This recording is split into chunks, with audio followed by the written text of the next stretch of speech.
Waalaikumsalam warahmatullahi Assalamualaikum wabarakatuh. warahmatullahi wabarakatuh. Puji syukur kita panjatkan kehadirat Allah Subhanahu wa taala dan kepada junjungan kita Nabi Muhammad SAW. Karena pada pagi hari ini alhamdulillah apa yang kita sudah rencanakan di 2 minggu sebelumnya dapat terlaksana pada pagi hari ini. Yang saya hormati Rizal selaku narasumber pada pagi hari ini, Bapak Ibu Dosen meluangkan hadir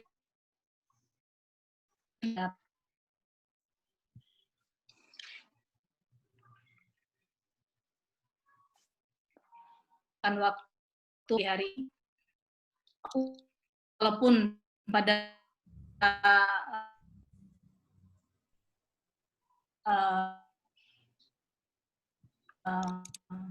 lanjutkan yang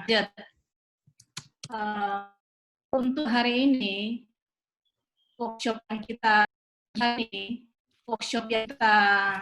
lakukan lebih kepada membuka wawasan kita tentang bagaimana MNS dan format yang ditetapkan dan motif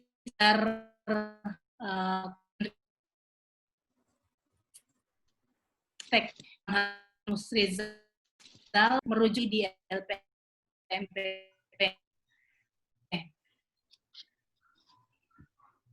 Harapan kami semoga dengan pemahaman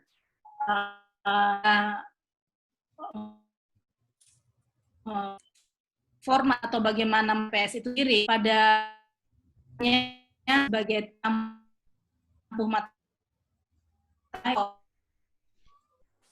tim mata kuliah akan sudah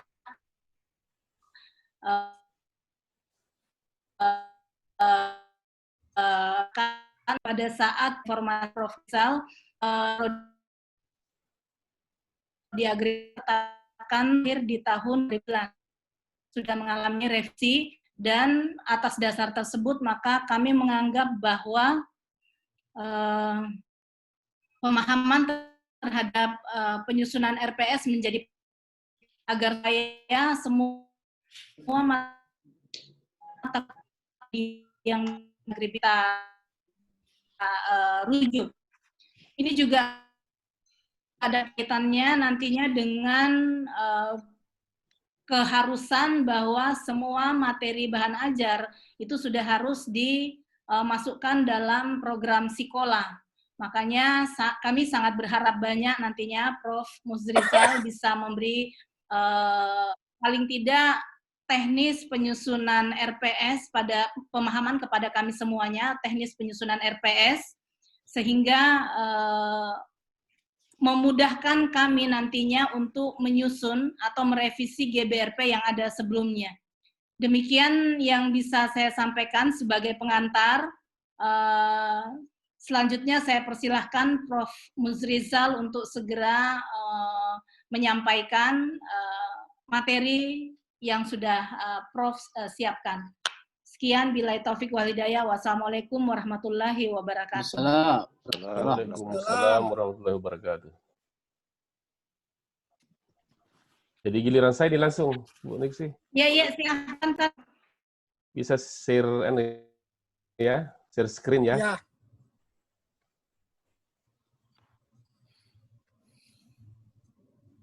Bisa kelihatan Bapak-bapak, Ibu-ibu? Ya. Ya, nampak Prof. Di Zoom, Prof, di Zoom. Bisa, Prof. Oke, baik. Bismillahirrahmanirrahim. Assalamualaikum warahmatullahi wabarakatuh. Waalaikumsalam warahmatullahi wabarakatuh. Selamat pagi. Salam sejahtera buat kita semua. Sehat semua. Mudah-mudahan apa yang kita akan lakukan berkah di sisi Allah Subhanahu wa taala. Insyaallah, amin. Bapak-bapak dosen dan ibu-ibu dosen yang saya hormati. Jadi materi ini sebenarnya adalah saya ingin fokus tentang penyusunan RPS. Ini kan bukan sesuatu yang baru. Ini kita sharing pengalaman saja, karena ini bukan sesuatu yang asing. Kita semua sebenarnya sudah selalu menjalankannya, hanya karena tuntutan-tuntutan penyesuaian atas perkembangan ipteks dan kebijakan pemerintah, kemudian dikenallah ini RPS. Dulu-dulu juga ada sebenarnya, ada GBRP, ada RPP, ada SAP, macam-macam namanya. Tetapi tuntutan penyesuaian atas perkembangan ipteks dan tuntutan pencapaian-capaian pembelajaran lulusan, maka muncullah istilah terakhir ini sebenarnya adalah rencana pembelajaran semester. Oleh karena itu saya berpikir bahwa apa yang ingin saya sampaikan ada dua pendekatan. Yang pertama adalah mungkin sebagai pengantar saja, ini pengantar biasanya tidak bagus kalau tidak ada pengantarnya, di mana saya ingin menyampaikan peran atau kedudukan RPS di dalam siklus suatu manajemen program studi. Kemudian sedikit tentang prinsip penyusunan, dan kita mungkin akan langsung secara bersama-sama melihat bagaimana menyusun RPS. Jadi di poin kedua ini mudah-mudahan Bapak-Bapak, Ibu-Ibu setuju. Pertama saya ingin sampaikan apa unsur-unsur RPS, unsur-unsurnya, kemudian bagaimana mengisi unsur per unsur secara bertahap. Oleh karena itu, penyampaian poin kedua ini mungkin slide per slide, kemudian kita bahas tuntas. Kalau ada yang langsung menyusunnya juga tidak apa-apa. Jadi slide per slide kita diskusikan sampai akhir waktu yang diberikan. Jadi saya tidak ingin terus-terus ngobrol saja. Mungkin di poin kedua ini, saya ingin kita berdiskusi slide per slide, karena saya ingin menyampaikan bagaimana mengisinya. Kemudian mungkin ada pertanyaan-pertanyaan tentang filosofi dari kenapa harus diisi seperti itu. Mudah-mudahan disetujui. Ya. Baik, sebagai pengantar, saya kembali ingin mengingatkan bahwa tugas kita atau amanah peraturan itu mengatakan bahwa kita semua ini berada di dalam ruang pembelajaran yang pada dasarnya adalah suatu proses interaksi. Dosen, mahasiswa, tentu saja dengan menggunakan sumber belajar pada suatu lingkungan tertentu. Jadi kalau nanti diamanahkan lingkungannya dalam jaringan atau online, itu pembelajarannya juga harus terjadi proses interaksi. Apalagi kalau di luar jaringan, tatap kelas, pastilah proses interaksi itu lebih terjamin. Tetapi di sini saya ingin menyampaikan bahwa proses pembelajaran itu adalah bagian akhir dari suatu langkah di dalam penyusunan rencana. Jadi kalau kita lihat tabel ini, RPS kedudukannya adalah suatu jembatan antara kurikulum yang kita buat dengan proses yang kita akan jalankan. Jadi kalau kurikulum itu adalah pedoman penyelenggaraan prodi, kalau RPS ini adalah penyelenggaraan pembelajaran mata kuliah. Oleh karena itu, RPS tidak boleh terlepas dari makna kurikulum. Jadi semua dosen harus mengerti betul bagaimana kurikulum disusun, kemudian lahir mata kuliahnya. Jadi mata kuliah lahir, bukan mata kuliahnya dulu baru kemudian dibuat kurikulum, tetapi kurikulumlah yang memberikan dasar lahirnya beberapa mata kuliah. Nah, oleh karena itu maka di dalam hal seperti itu, kalau kita kembali ke individu dosen, maka RPS sebenarnya adalah bagian kecil dari yang harus kita kerjakan. Banyak hal-hal lain yang harus mengikuti RPS. Tetapi yang ingin saya sampaikan di sini bahwa RPS itu mutlak harus ada, meskipun selama ini sudah kita lakukan. Tetapi yang kita lakukan, yang banyak kita lakukan selama ini adalah rencana untuk bagaimana kita mengajar. Bukan bagaimana mahasiswa diberi pengalaman belajar. Oleh karena itu, maka RPS pada dasarnya punya prinsip penyusunan yang pertama begini. Rancangan ini harus disusun individu atau tim dosen. Jadi basisnya adalah mata kuliah. Kalau pengasuh mata kuliahnya 1 orang, maka yang menyusun adalah individu. Tetapi kalau tim teaching, maka RPS harus disusun secara bersama. Dan rancangannya itu bukan dititik beratkan pada kepentingan kegiatan dosen mengajar. Jadi bukan bagaimana nanti kita mengajarnya. Tetapi rancangan itu harus dititik beratkan pada bagaimana memandu mahasiswa belajar. Jadi RPS sebenarnya bukan panduan bagi kita saja. Intinya RPS itu harus bisa dibaca oleh mahasiswa dan harus bisa dilaksanakan oleh mahasiswa. Karena RPS adalah panduan mahasiswa untuk belajar. Apa tujuannya, bagaimana strateginya, bagaimana menilainya, dan seterusnya. Jadi titik berat RPS adalah pada bagaimana memandu mahasiswa belajar.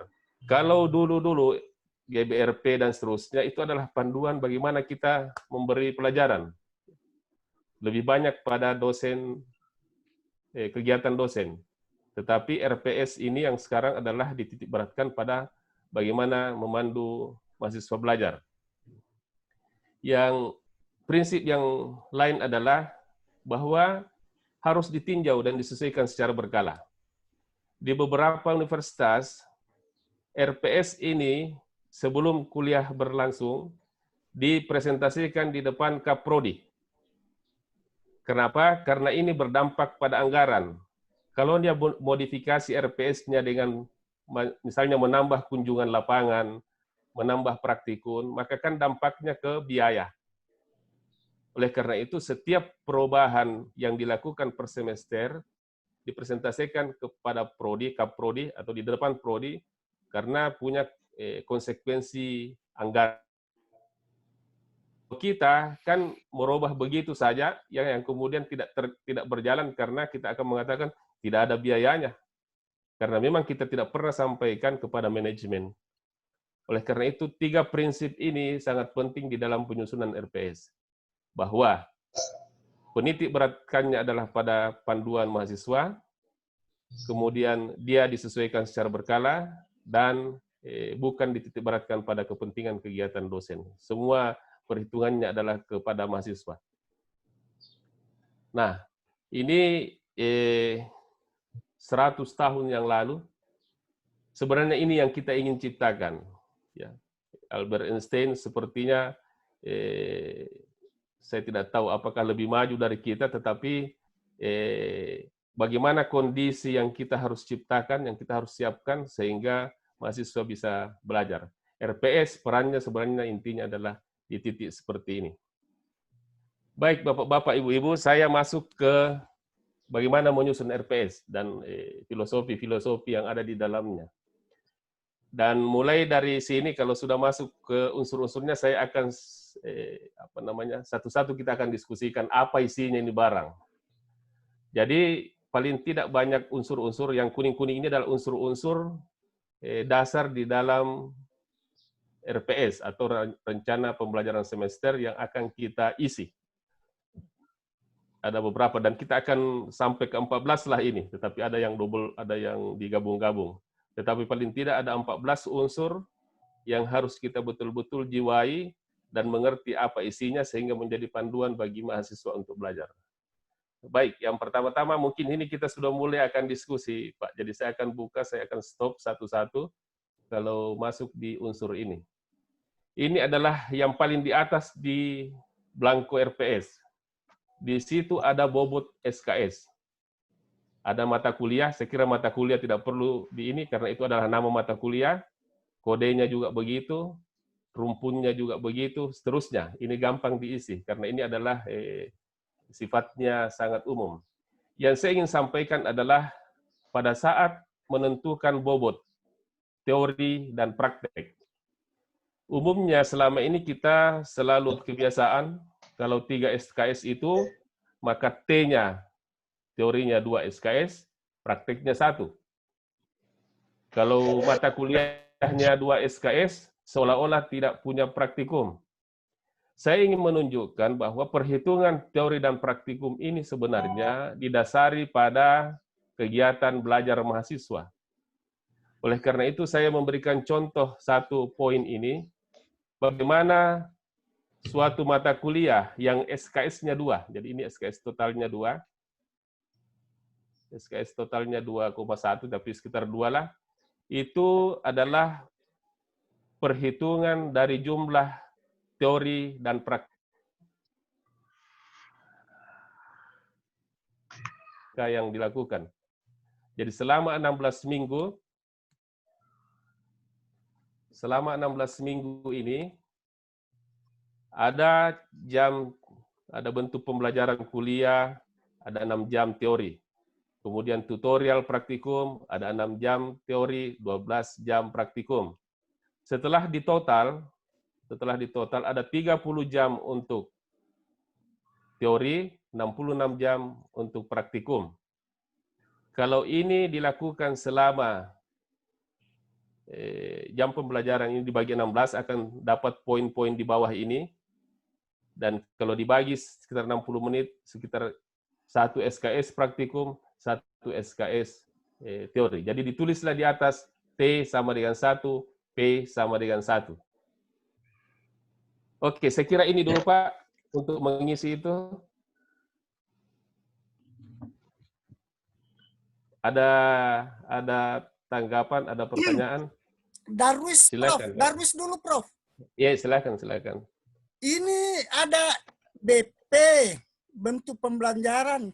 Kalau MP, CBL, PJBL apa itu, Prof? Oh, nanti ada, tapi ini sebenarnya CBL ini adalah project based learning dengan collaborative learning.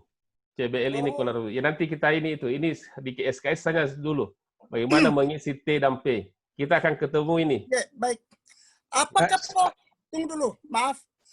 Dari di bawah ini, hasil bagi dikalikan dengan 60 menit, atau ke di atasnya itu, Prof, dari mana, apakah ada dasarnya dari sini untuk mengisi T sama dengan 1, P sama dengan 1?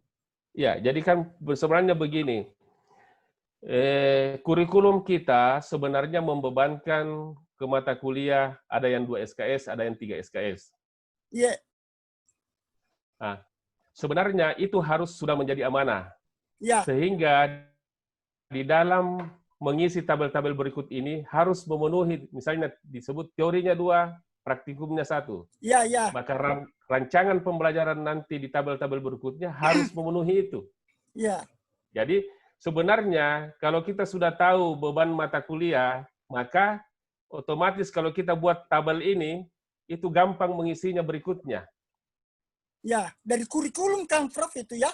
Ya, dari kurikulum itu kan kadang-kadang kamu 3 SKS, saya 2 SKS. Kadang-kadang kan begitu saja selama ini. Kita tidak pernah bahwa saya akan melakukan pembelajaran tidak sampai di itu 2 SKS. Hanya sekitar 1 praktikum, 1 teori. Tapi karena dari dulu-dulu zamannya dulu, kalau mata kuliahnya pengantar itu 2 SKS nih. Ya. Padahal bisa saja 4 SKS, bisa saja 5 SKS, bisa saja 6 SKS. Tergantung bagaimana kita memikirkan bentuk pembelajarannya nanti selama 1 semester. Ya, ya. Semakin tinggi SKS yang dibebankan, maka beban perhitungan ini juga akan semakin tinggi. Ya, ya. Baik. Jadi maksud saya adalah, kalau mengisinya kan gampang, Pak. Ini, tulis 2, 1. Tapi kita tidak pernah filosofi, sebenarnya dari mana asal-muasalnya itu. Karena nanti pada saatnya kita menulis di RPS, loh, kok dia bilang teorinya 2, praktiknya 1, dihitung-hitung, tidak sampai. Begitu ceritanya ini. Ya, saya lanjut sedikit, mohon maaf. Silakan. Ada ini, Prof, dalam sub CPMK ada tulisan-tulisan hitam merah. Apakah merah itu sebagai contoh saja, ataukah bermakna misalnya pembuat materi qiraah? Apa itu qiraah? Oke. Saya minta tolong, nanti kita akan sampai di tabel sub CPMK. Ini sekarang saya fokus ke bobot dulu ini. 1, 2. Jadi nanti akan ketemu di itu. Oh, Kamenjo. Saya kira, Prof, langsung dibahas ini. Jangan, Ki. Satu, dua dulu nih. Begini Pak Mus, Prof Mus. Mengisi bobot itu mungkin kita siapkan terakhir sesudah kita mengukur ini CPMK ini. Nanti sudah kita kita lihat Ya. berapa ini, baru hasilnya itu baru kita masukkan di bobot. Harusnya Ya, begitu. ya. Cuman Karena saya ingin kalau kita masukkan secara a priori ke bobot itu T dan P tanpa melakukan ada apa analisa ini hitung-hitungannya, itu akan jadi bisa tidak sesuai nantinya. Gitu. Jadi sebaiknya itu kita yang saya tinggalkan maksudkan, saja. Prof. Saleh. Jadi sebenarnya kadang-kadang orang mengisi, dia lihat mata kuliahnya 3 SKS, dia tulis 2 dan 1. Dia tidak pernah bayangkan bahwa itu ada sumbernya. Ya. Makanya saya akan katakan di sini, untuk mengisi ini boleh jadi karena kurikulumnya dia bilang 3, tulis Mi 21. Kan begitu terisilah nomor ini. Tapi sebenarnya itu ada rentetannya ke bawah. Jadi kita dibobot dulu ini. Oke lah kalau di skip. Tetapi pastilah kurikulum sudah mengamanahkan SKS itu kepada mata kuliah. Nah, saya juga, Prof. Silakan. Saya di nomor 1, 2 ini bobot dulu ya. Prof. Rizal. Nanti akan ke bawah, nanti akan ada ke bawahnya. Karena tabel ini kan banyak ini. Ada sub CPNK, terusnya ke bawah. Kita di atas dulu ini. Maksud saya adalah 1, 2 ini tidak semudah yang kita bayangkan. Mudah mengisinya, tapi memaknainya diperlukan makna. Ya. Siapa tadi mau bertanya? Jadi, Saya. Kita batasi dulu Pak di 1, 2. Sayanya siapa? Sebut nama Saya tak? Bulkis. Ya, Prof. Ada Prof. Rizal. Ini contoh ini ada mata kuliah kerja lapang Tidak kedengaran, Bu. agribisnis. Itu dia punya SKS cuman lebih kecil dari 1 ya. Prakteknya yang lebih banyak. Ya, bisa saja prakteknya saja 2 langsung. Tidak ada teorinya. Ya? Iya. Tapi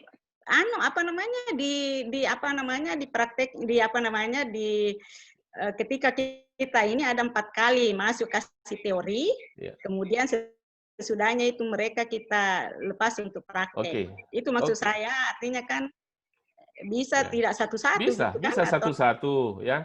Nanti kita akan lihat rentetannya ke bawah nih. Yang penting dulu di 1, 2 ini bahwa mengisi bobot itu sebenarnya ada pertimbangannya. Nanti akan ke bawah ini karena tidak lepas dari unsur-unsur yang lain. Sebagai rencana ini terkait dengan yang lain. Tetapi bisa saja teorinya 2, praktikumnya 0 kalau 2 SKS. Bisa saja 1, 1, bisa saja 0, 2. Ya. Langsung bahwa mata kuliah ini semua project based learning. Dikasih pengantar, kemudian jalan. Ya. Bisa 0 ya, bisa ada angka 0. Yeah. Bisa ada teori 0, misalnya jumlah teorinya 0. Bisa. Tergantung rancangannya nanti di bawah, ke bawah ini, Pak. Itu Prof, bisa nggak, maaf Prof Bulkis, bisa nggak itu angka desimal? Misalnya teori 1,5. Jangan Maki, bulatkan Ki. Oh, bagus. Lebih susah, Pak. Cocok, iya. Tapi Prof Mus, Iya. berarti ini tidak bisa kita membuat sendiri-sendiri ini barang hati bersama tim teaching, Di. Kan saya sudah bilang prinsipnya tadi, Pak. Karena harus koordinator. Iya, itulah. Kan selama ini yang koordinator yang bertanggung jawab membuat. Jadi sehingga saya juga sebagai anggota, kasihan juga koordinator ini. Iya, baru tidak ada tunjangan. Apalagi menentukan bobot-bobot. Saya kira itu di Jadi kita bereskan yang poin ini bahwa yang di pengembang RPS ini, yang otorisasi, yang pengembang RPS ini bisa ditulis nama minat, bisa ditulis semua dosen terkait, ya, yang di pengembang RPS kolom itu bisa semua dosen, kemudian koordinator dan ketua prodi. Saya kira ini tidak perlu didiskusikan. Yang jelas isinya pengembang RPS ini bisa seluruh dosen namanya di situ, kemudian koordinatornya siapa. Kemudian ketua prodinya siapa? Mohon izin, Prof. Clear ini nomor unsur 1 dulu, Pak. Mohon izin, Prof. Iya. Tanya, iya. Silakan. Rusli, Prof. Jadi ini seandainya ini, Prof, kan sudah ada ditetapkan bahwa sekian SKS. Nah, ini kan berdasarkan pengalaman kita ini sebetulnya suatu hal yang baru. Bagaimana cara menghitung ini? Sekiranya ini lengkap sekali dengan matriks ini. Seandainya misalnya sudah ditetapkan dalam kurikulum 3 SKS, kemudian ketika kita mencoba menjabarkan apa yang selama ini kita lakukan, kemudian ternyata itu ada kelebihan SKS selama ini kita sampaikan atau malah kurang gitu. Nah, bagaimana menyikapi ini, Prof, untuk bisa menyesuaikan dengan yang apakah di kurikulum itu harus diganti SKS-nya atau kita menyesuaikan dengan yang ada di situ, Prof? Tabe, mohon izin. Oke, kalau suatu mata kuliah di dalam kurikulum kan diberi beban untuk bisa mendukung CPL Prodi atau janji Prodi. Ada CPL-nya ya. Kemudian dikatakan kamu 3 SKS. Ternyata setelah dia hitung-hitung bisa kurang, bisa lebih. Kalau sudah dibebankan 3 SKS, harus jalan 3 SKS. Tetapi kalau misalnya merasa kayaknya 3 SKS kurang, maka kalau perubahan SKS akan terjadi di dalam perubahan kurikulum. Tidak bisa langsung dirubah di kurikulum. Kan kurikulum dianalisis setiap prodi tertentu. Tetapi mata kuliah yang menjalankan beban itu harus sesuai dengan bebannya. Kalau dibebankan 3 SKS, rancang 3 SKS. Mau teorinya ini, tetapi berhubungan dengan capaian pembelajaran lulusan prodi yang dibebankan kepada mata kuliah itu. Nanti akan kita jelaskan lagi di bawahnya. Tapi tidak boleh ada langsung rombak SKS-nya. Harus bebannya 3 SKS. Maka kalau dia lebih waktu rancangan, kurangi sampai jadi 3 SKS. Kalau kurang, tambahi supaya jadi 3 SKS. Karena itu bebannya di kurikulum. Saya kira begitu, Pak Rusli. Ya, jelas. Terima kasih, Prof. Oke, jadi satu komponen 1-2 mudah-mudahan bisa terisi dengan segala macam perhitungan-perhitungan dan pertimbangan. Oke, ini adalah untuk CPL Prodi, CPMK, dan CPMK. Jadi, saya berasumsi bahwa kurikulum program studi agribisnis itu sudah dipetakan antara CPL dengan mata kuliah. Sudah. Oke. Jadi, seperti inilah matriks contohnya. Ada mata kuliah di sebelah kiri, ada CPL di atas. Maka kalau kita lihat mata kuliah kita, maka muncullah beban-beban yang diberikan oleh prodi. Maka seperti contoh ini, metode penelitian dia dibebankan CPL 1, CPL 4, dan seterusnya yang ada cross-nya. Itulah beban yang harus diperhatikan oleh mata kuliah metodologi penelitian. Tidak bisa berpikir sendiri bahwa, oh kayaknya saya ini mendukung CPL 1, ini mendukung CPL ini. Tidak boleh. Karena ini harus disusun dari atas. Prodi sudah mengamanahkan mata kuliah bahwa bebannya, tolong perhatikan mata kuliahmu, kamu harus mendukung CPL yang di cross ini. Maka ditulislah di atas di sini nomor 3, CPL Prodi yang berhubungan saja dengan mata kuliah. Dan tidak boleh dirubah nomornya. Jadi kalau dia dibebankan CPL 2, maka di kolom angka 3 di atas ini tuliskan beberapa CP, itu ditulis CPL 2, CPL 4, CPL 6 misalnya. Di sini ditulis di atas.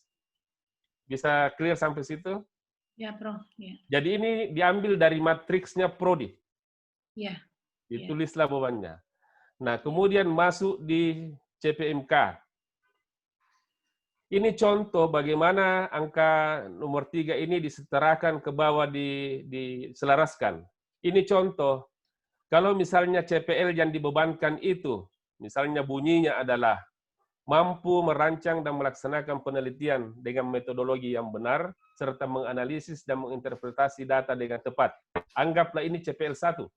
Ternyata di garis ke bawah, dia dibebankan kepada mata kuliah, metode penelitian, dibebankan kepada tugas akhir, dibebankan kepada statistik.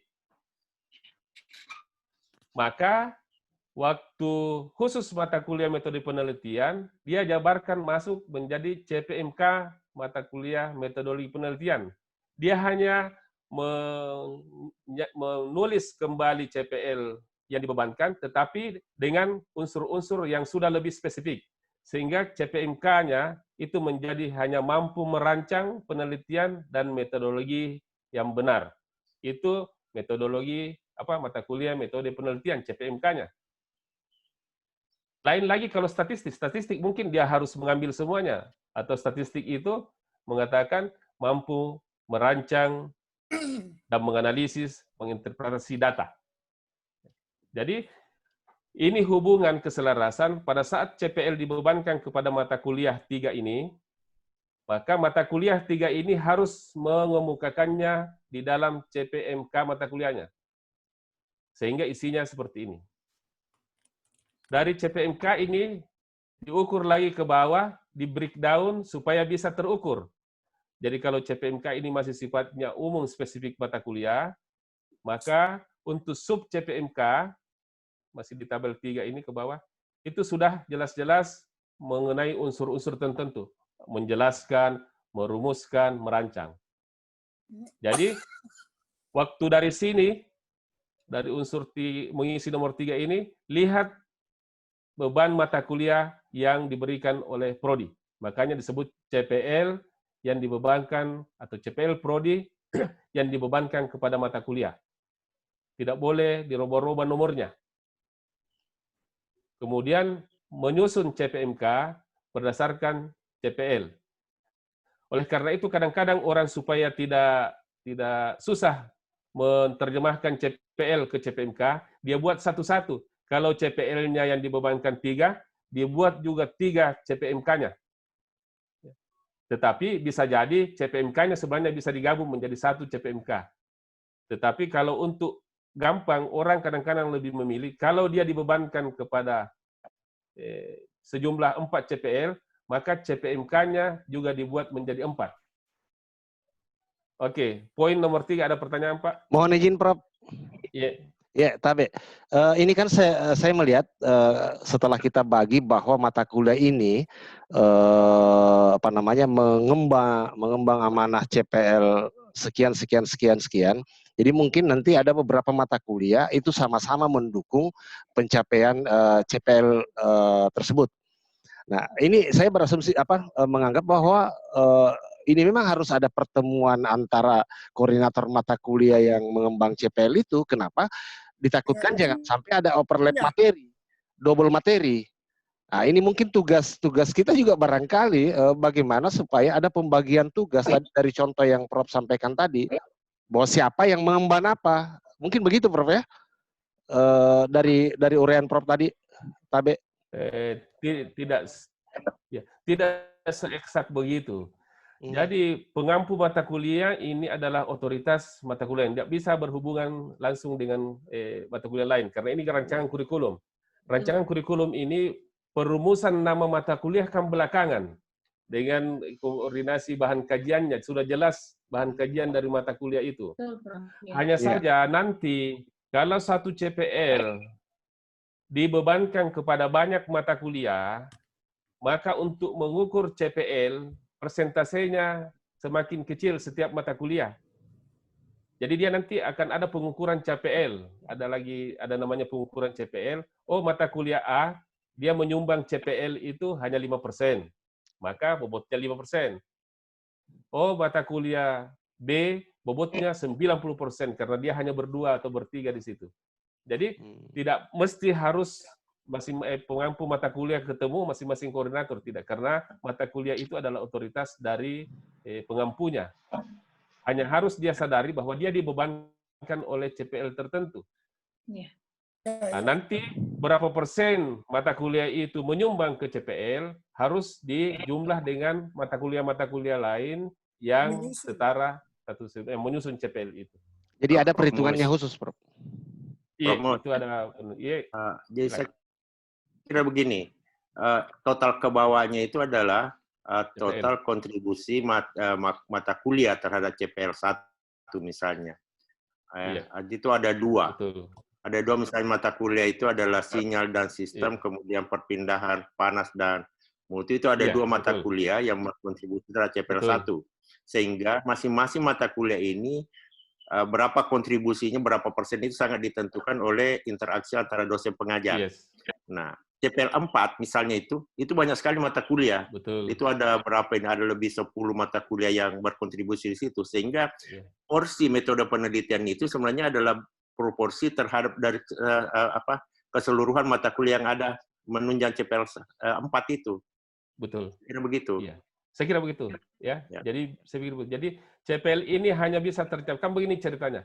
Kalau satu CPL semua mata kuliah ada di dalam, ya, semua mata kuliah di dalam itu berarti persentase kontribusinya sedikit-sedikit.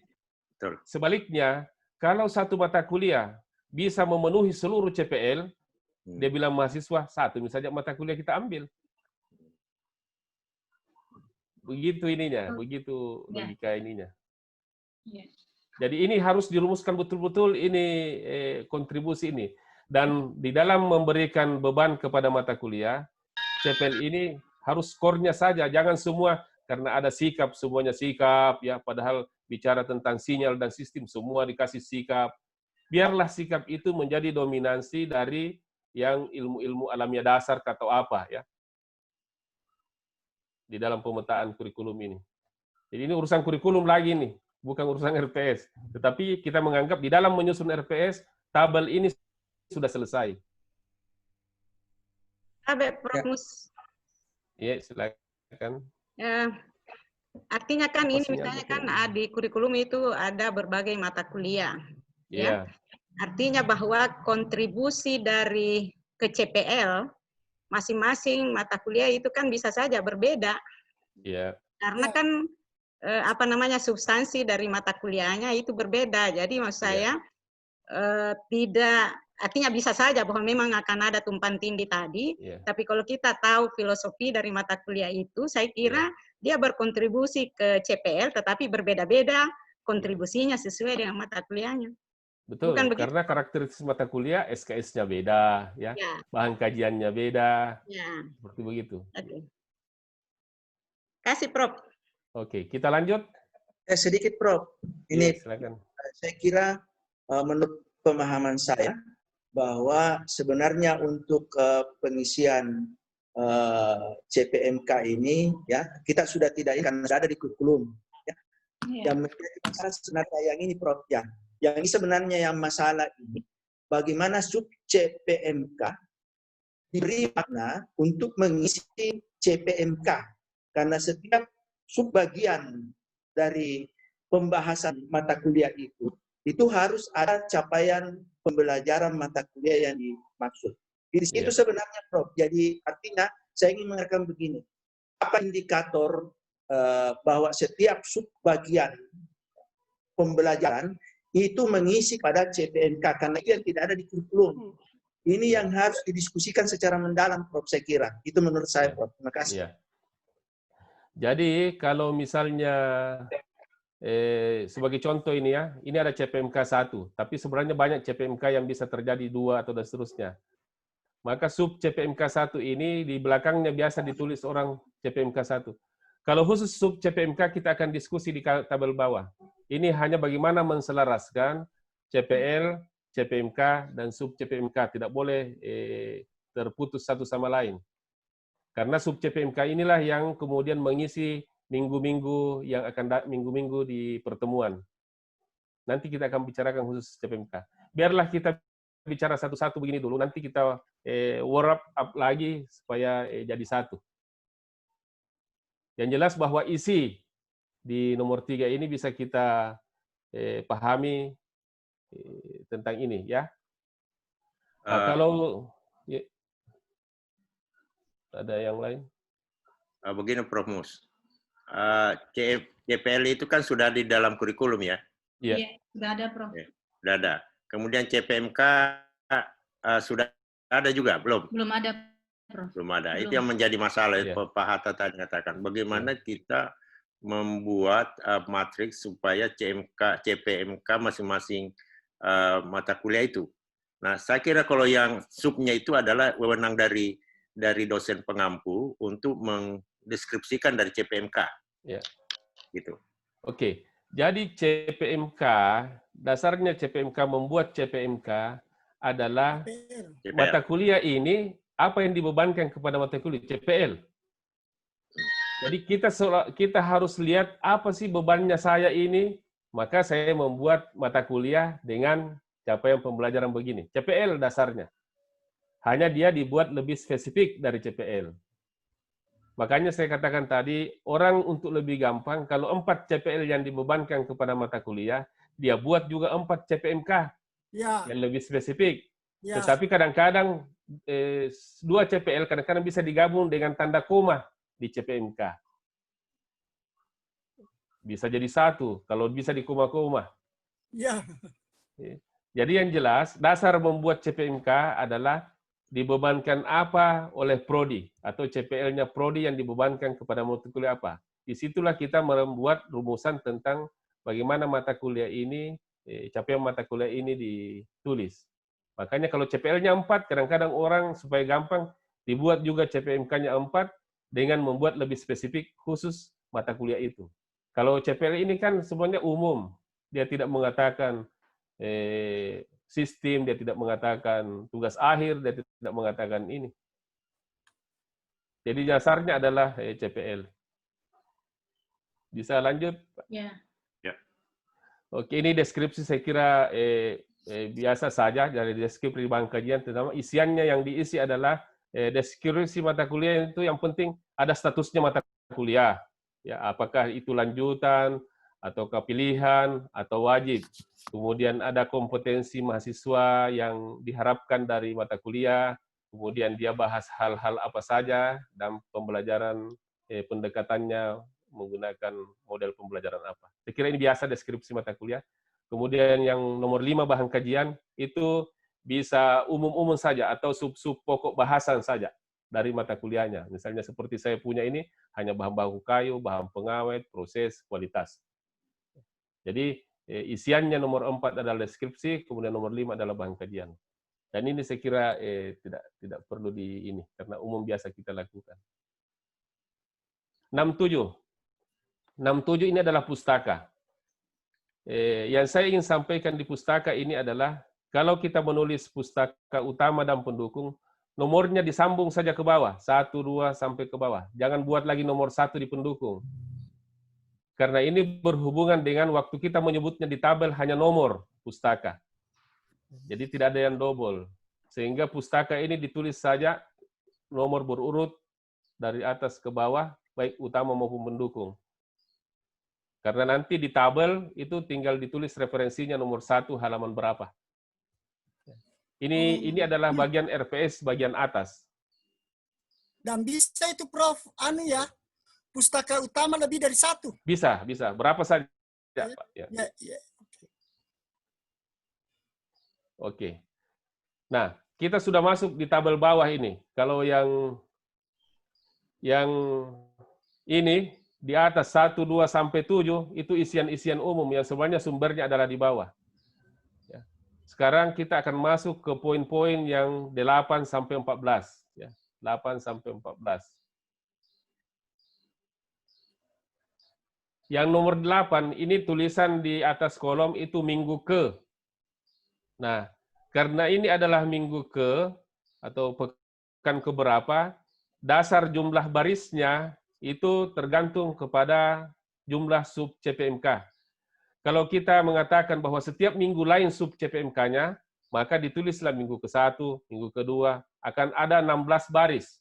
Kalau setiap minggu beda-beda sub CPMK-nya.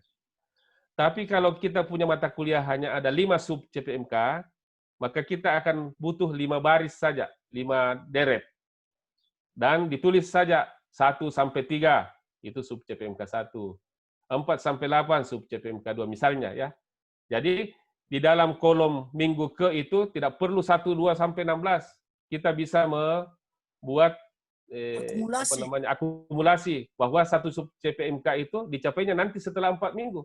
Ya. Jadi kalau hanya 1 sub CPMK misalnya, maka 1 sampai 16 satu baris saja terus. Jadi seperti itu isinya nomor 8. Saya kira ada pertanyaan, mungkin tidak ada Pak ya, kalau ini gampang ini. Karena tergantung sub CPMK-nya. Oke, ini bagaimana mengisi sub CPMK. Sub CPMK itu isinya adalah tentang seperti prinsipnya tadi, bahwa orientasinya adalah pada bagaimana mahasiswa belajar dan memperoleh hasil belajar. Ini ada beberapa contoh yang salah dan yang benar.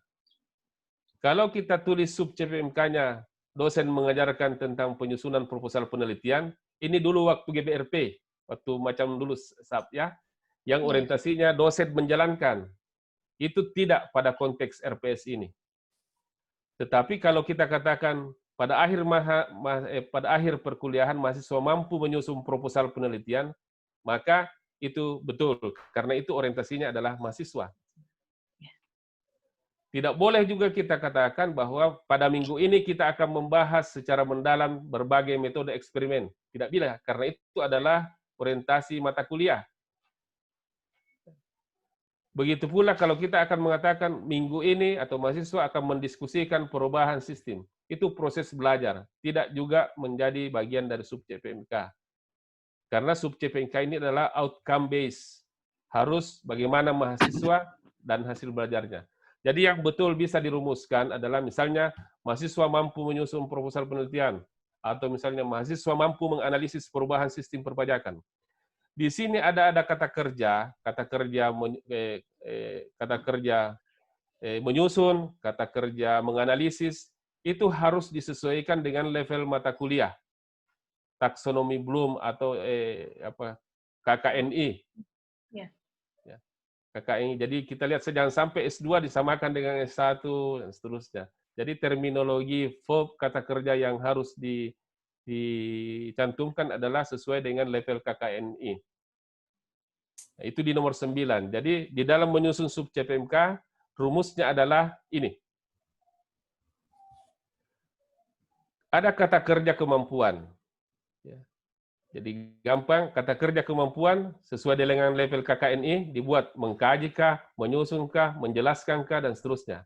Kemudian ditambah apa yang dia biasa kaji, apa yang dia bisa dijelaskan, maka muncullah kata benda berupa materi, bahan kajian. Maka dalam contoh ini dia harus menyusun rancangan proyek. Tetapi tidak bisa sampai di situ karena ada konteks yang bisa terukur. Oleh karena itu, ruang lingkupnya harus jelas. Jadi, dalam hal ini mahasiswa hanya diharapkan mampu mengkaji dan menyusun rancangan proyek untuk kewirausahaan kecil dan menengah. Jadi, inilah komponen utama di dalam menyusun sub CPMK, kata-katanya. Apa kata kerjanya, dalam konteks, dalam materi apa, konteks bagaimana. Maka terisilah poin nomor 8 ini. Nomor 9. Ada pertanyaan? Prof, berarti tidak bisa dipakai kata mengetahui, Di? Bagaimana mengukurnya mengetahui? Itu bisa bertanya juga. Bisa kan, dia ada level understanding. Mungkin di tingkat-tingkat 1 di agama atau dia masih bisa. Pancasila begitu ya? Iya. Oke. Makasih, Prof. Cuman yang sulit itu diukur kalau disebut memahami. Karena katanya kalau memahami ngangguk-ngangguk saja sudah paham. Kurangnya. Itu pura-pura paham. Arigato. Iya, jadi begitu isinya di poin 9 ini. Bisa lanjut? Silakan. Ini kunci di dalam mengisi sub CPMK. Nomor 10.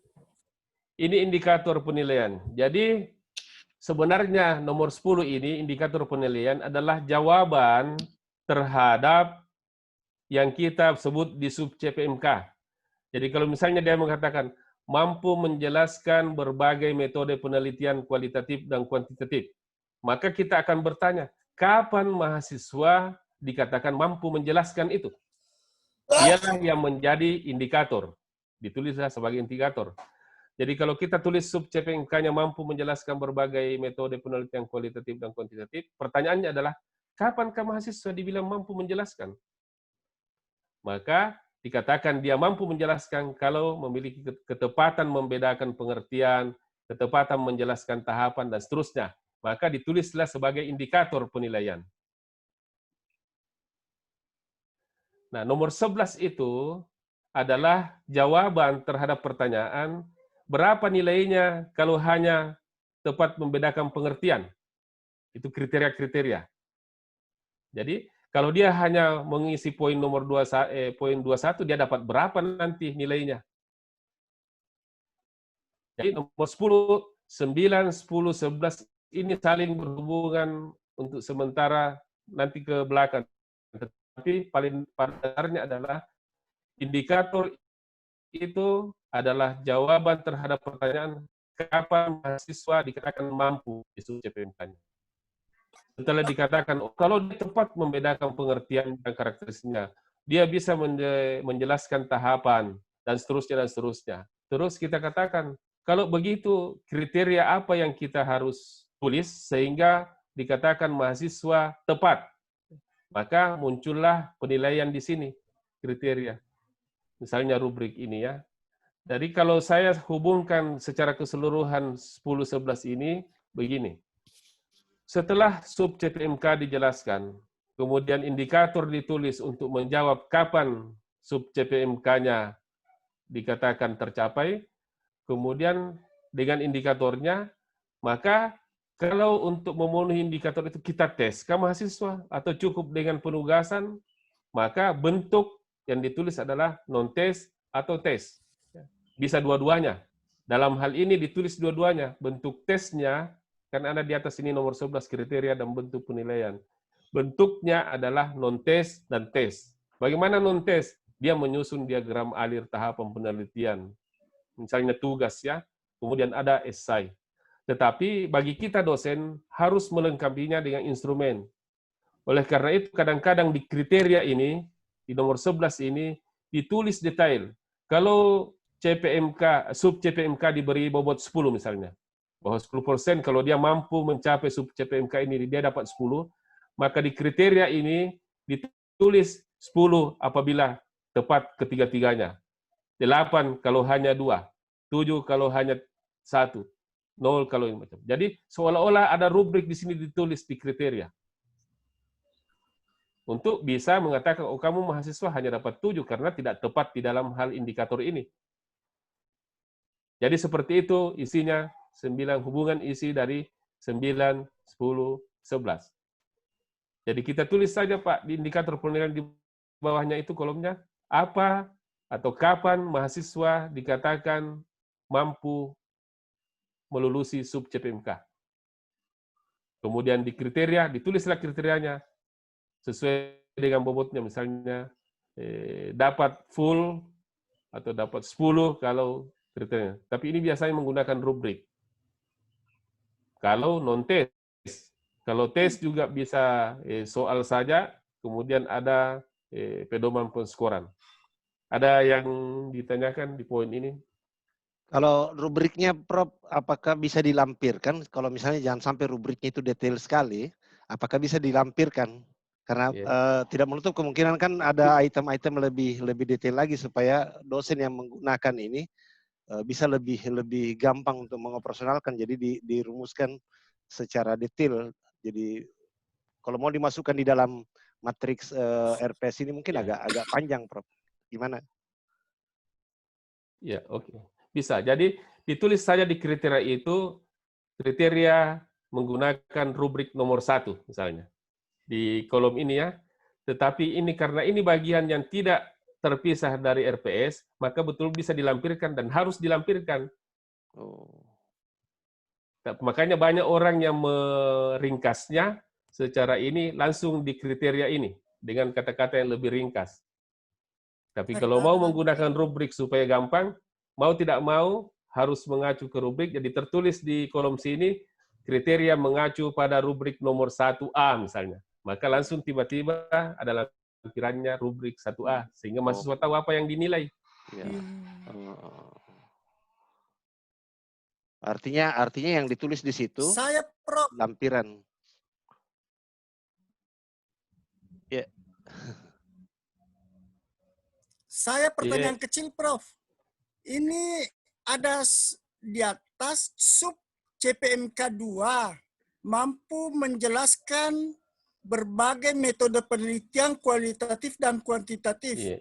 Dalam kurung C2A3. Kode apa ini, Prof? C2A3? Ini kode kognitif 2, afektif 3. Ada yang sudah tersusun itu kayak memahami, memahami, afektif itu jujur misalnya. Ada ini. Karena ini sudah lebih 1 tahun, Prof, kita penyusunan kurikulum. Lupa nih.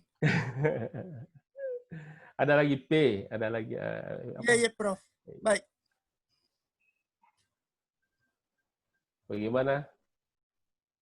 Jadi mudah-mudahan sudah bisa mengisi indikator, bisa mengisi kriteria dan bentuk penilaian. Kalau sudah pernah di AA kan itu biasanya lengkap di situ, lengkap dengan rubriknya. Enak sekali yang isinya. Cuma sisa penyesuaian dengan hasil lokakarya kurikulum yang kemarin.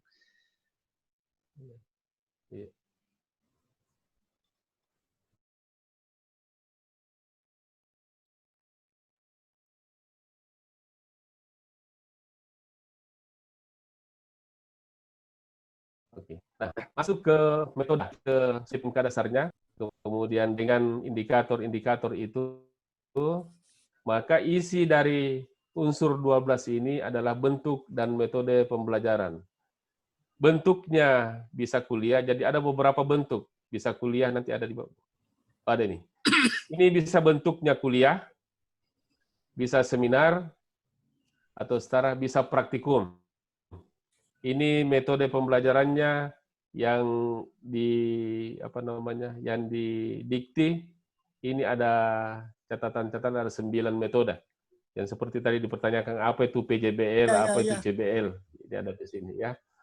Nah, inilah yang mengisi nomor 12 di atas dengan catatan bentuknya ditulis seperti kuliah tadi, jadi kuliah atau seminar atau praktikum.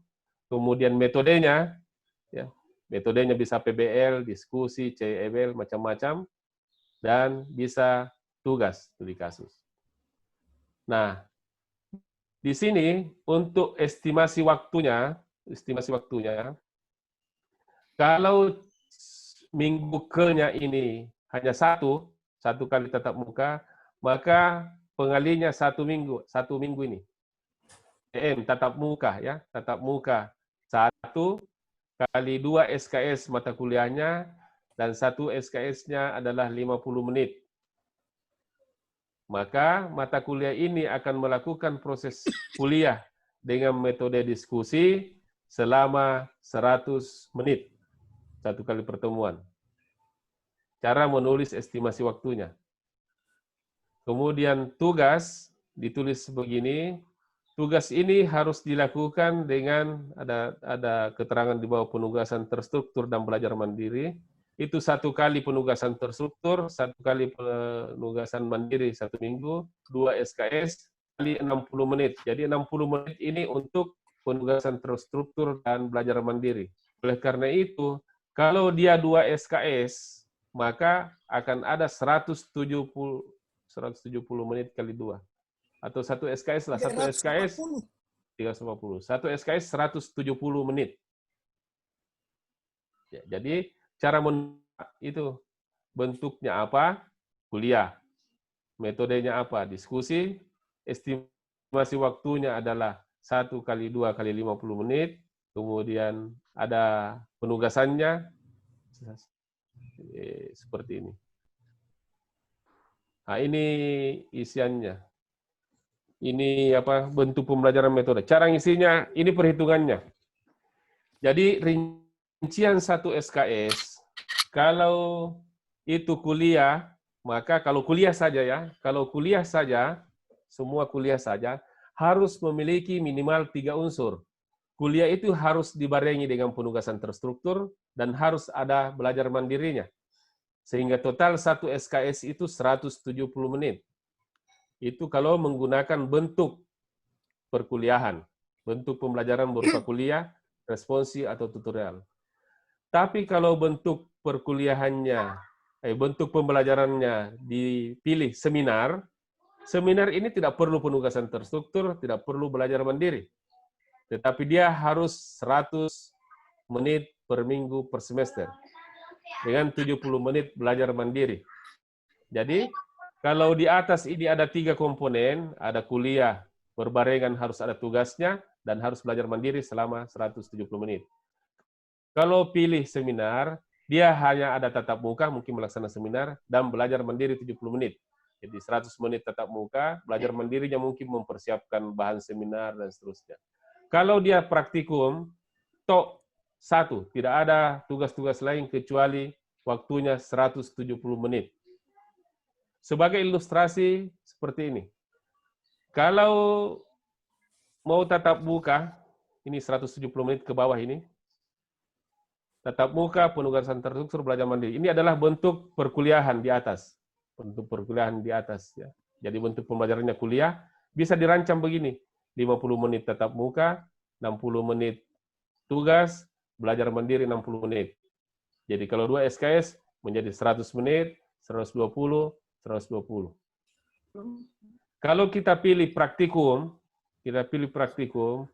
maka dia tidak perlu unsur-unsur lain kecuali hanya ada mungkin pretest, ada persiapan, ada pelaksanaan, ada penyusunan laporan, ada presentasi. Ini total 170 menit.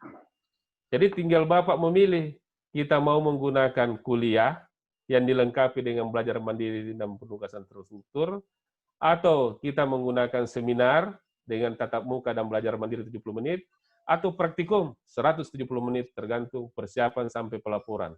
Jadi kalau dia ke lapangan 170 menit, 1 SKS, kalau 2 SKS berarti 340 menit, tetapi 340 menit itu termasuk jalannya, persiapannya, pelaporannya, bukan real pertemuannya.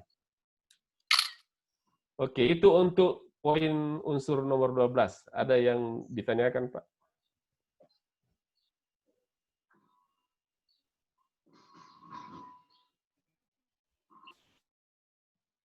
Jadi untuk mengisi poin 12, hanya ditulis mau kuliah, mau seminar, atau mau praktek. Tapi kalau kuliah, silakan. Satu contoh misalnya bentuk metode pembelajaran role play game misalnya begitu. Bagaimana kita kalau metode itu yang dipilih, apa komponennya kira-kira? Apa Pak? Saya kurang jelas. Role play game sebagai metode yang kita pilih. Oh, role play game, role play sebagai ya. Role play itu kan bagian dari kuliah. Hanya metodenya saja. Ini yang nomor 2. Jadi dia bagian dari kuliah yang harus berjalan selama 50 menit 1 SKS. Unsur-unsurnya tadi seperti yang sama dengan kuliah, metode kuliah. Iya, sama dengan metode kuliah di dalam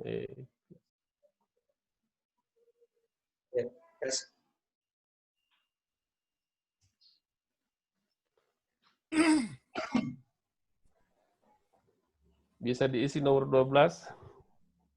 Saya kira bisa. Oke. Oke, Prof. Yeah. Saya sedikit, Prof. Ini ada bentuk pembelajaran, ada metode pembelajaran, Prof. Yeah. Apakah dalam satu bentuk pembelajaran itu bisa berisi beberapa metode pembelajaran, Prof? Iya, bisa. Apalagi kalau itu di dalam sub CPMK yang diberikan beberapa minggu baru tercapai. Oh, baik. Baik, Prof. Jadi dia digabung semua di situ, di kolom itu. Baik, Prof. Terima kasih.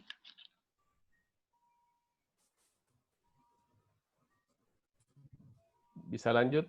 Silakan, Prof. Oke. Nah, sebenarnya ini yang terakhir, materi pembelajaran dengan bobot. Kita bisa lihat bagaimana cara menulisnya.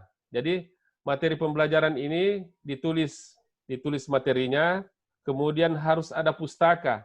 Inilah yang saya maksud, pustaka itu hanya ditulis nomor pustakanya, tetapi harus ada babnya atau halamannya. Jadi, untuk materi ini, di mana kita bisa baca?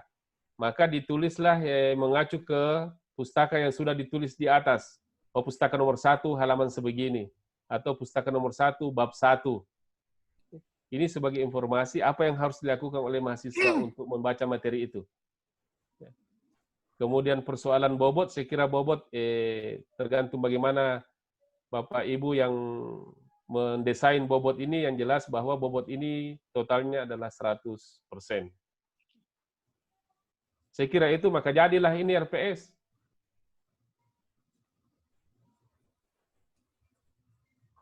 Jadi ini Prof, bobot penilaian lebih pada estimasi bobot mata kuliah ya? Iya. Jadi masing-masing pertemuan, masing-masing CPMK itu kita bobot. Iya. Halo. Didengar ya, Pak Darwis yang total terima. Oh, saya ulangi Prof. Iya. Apakah bobot penilaian dalam penentuan presentasinya persentasinya itu ditentukan saja, diestimasi saja dari bobot mata kuliahnya. Bobot mata kuliah bukan dari sub CPMK. Jadi kalau misalnya kita punya 5 sub CPMK, maka kita melihat di mana bobot besar kecilnya itu sub CPMK yang susah dan gampang dicapai. Maka bobotnya juga akan bervariasi. Ya, bukan dari segi waktu ya. Bukan dari waktunya. Iya, Prof.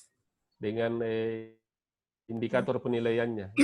Jadi kalau kita katakan bobotnya 10, maka di indikator penilaian, di kriteria penilaian kapan dia dikatakan 10 tertulis di situ. Ini juga referensi-referensi yang dari online dicantumkan begini, Prof ya? Ditulis di atas, sudah ditulis di atas di sini. Ya, yes. Sudah ditulis sebelumnya di sini, tinggal ditulis nomornya di bawah. Oh, ya. Ya, jadi kalau ada online, tulis ininya, artikel baru kasih. Bagusnya kalau ini, online bagusnya tugas. Ada referensi online-nya. Tulis supaya, sebagai pendukung. Oh, Taman Jo. Iya. Iya, Prof. Artinya tidak boleh ada yang tiba-tiba di RPS, tetapi bagaimana memberikan contoh bisa di tiba-tiba. Kalau yang online bisa menjadi bagian dari tugas. Misalnya cari pustaka tentang ini minimal 10, itu di tugas semua. Iya. Baik, Prof. Ya, ada yang lain. Saya kira ini 14 unsur yang harus bisa diisi di dalam penyusunan RPS.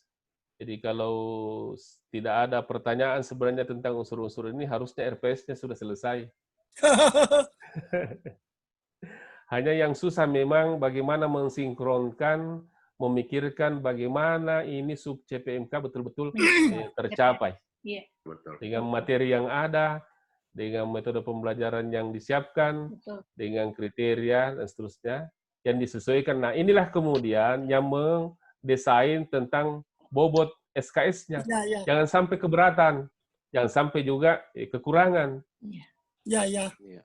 Jadi ini Prof, ada modal sebetulnya. Prof, boleh tanya, Prof? Kurikulum berikutnya, jadi kurikulum berikutnya. Prof Musril. Silakan, Pak. Halo? Silakan. Oke. Tadi mengenai pustaka, ya memang pengertian umumnya adalah yang resmi ya. Tapi kalau kita membuat PowerPoint atau paper yang tidak diterbitkan misalnya, apakah itu bisa digunakan sebagai rujukan bahan ajar kita? Kalau PowerPoint itu kan alat komunikasi. Kalau menurut saya PowerPoint itu alat komunikasi yang diderive dari materi. Pasti ada sumbernya. Ya. Dan supaya itu tidak bias atau memang dia mahasiswa mengacu pada sumber aslinya dia baca meskipun nanti juga dia ikuti PowerPoint-nya, jangan pakai sebagai pustaka. Karena itu adalah salah satu sebagai alat. Bahan ajar saja. Bahan ajar saja ya alat. Oke. Ya, terima kasih. Saya ada 2 pertanyaan ini, Prof. Mohon izin dulu. Pertama, mungkin lebih kepada manajemen jurusan terkait dengan hal ini. Apakah pertama ini kan barang disusun berdasarkan model pembelajaran konvensional? Apakah ada hal-hal prinsip yang berbeda dengan pembelajaran online? Maaf, kemarin 1 semester ini, hampir 1 semester, kita masih mencari bentuk pembelajaran, pemberian materi pada mahasiswa yang baru pertama kali belajar online. Apakah ada rambu-rambu penting yang perlu diperhatikan pada pembelajaran online nanti nih ke depan? Itu satu, Prof. Lalu kepada jurusan, kepada program studi, Ibu Andi Diksia, halo? Halo, Pak Sekdep. Sudah departemen namanya, Pak?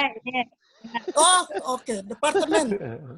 Nah, melanggar statuta itu, Pak. Bisa ini workshop kita berlanjut 1 kali lagi.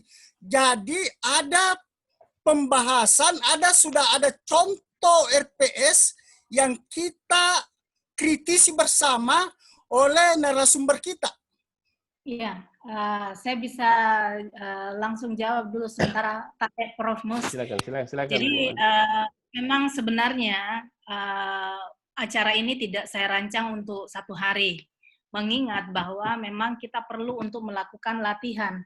Tidak menutup kemungkinan nantinya, dan kami berharap itu tergantung dari waktunya Prof. Musrizal untuk mententor kami, karena setelah materi ini disampaikan, tugas kita berikutnya adalah mencoba kemudian menyusun RPS mata kuliah yang nanti akan kita tunjukkan ke Prof. Musrizal pada pertemuan berikutnya. Dipresentasikan. Iya, kita presentasikan ke Prof. Musrizal, masing-masing tim yang sudah siap. Tidak harus selesai total, paling tidak untuk beberapa pertemuan itu sudah ada contoh yang bisa kita tunjukkan, yang nantinya menjadi dasar kita untuk diskusi.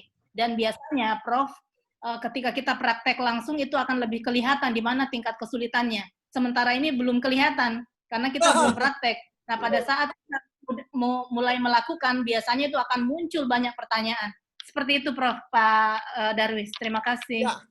Ya. Sebelum dijawab oleh Prof. narasumber,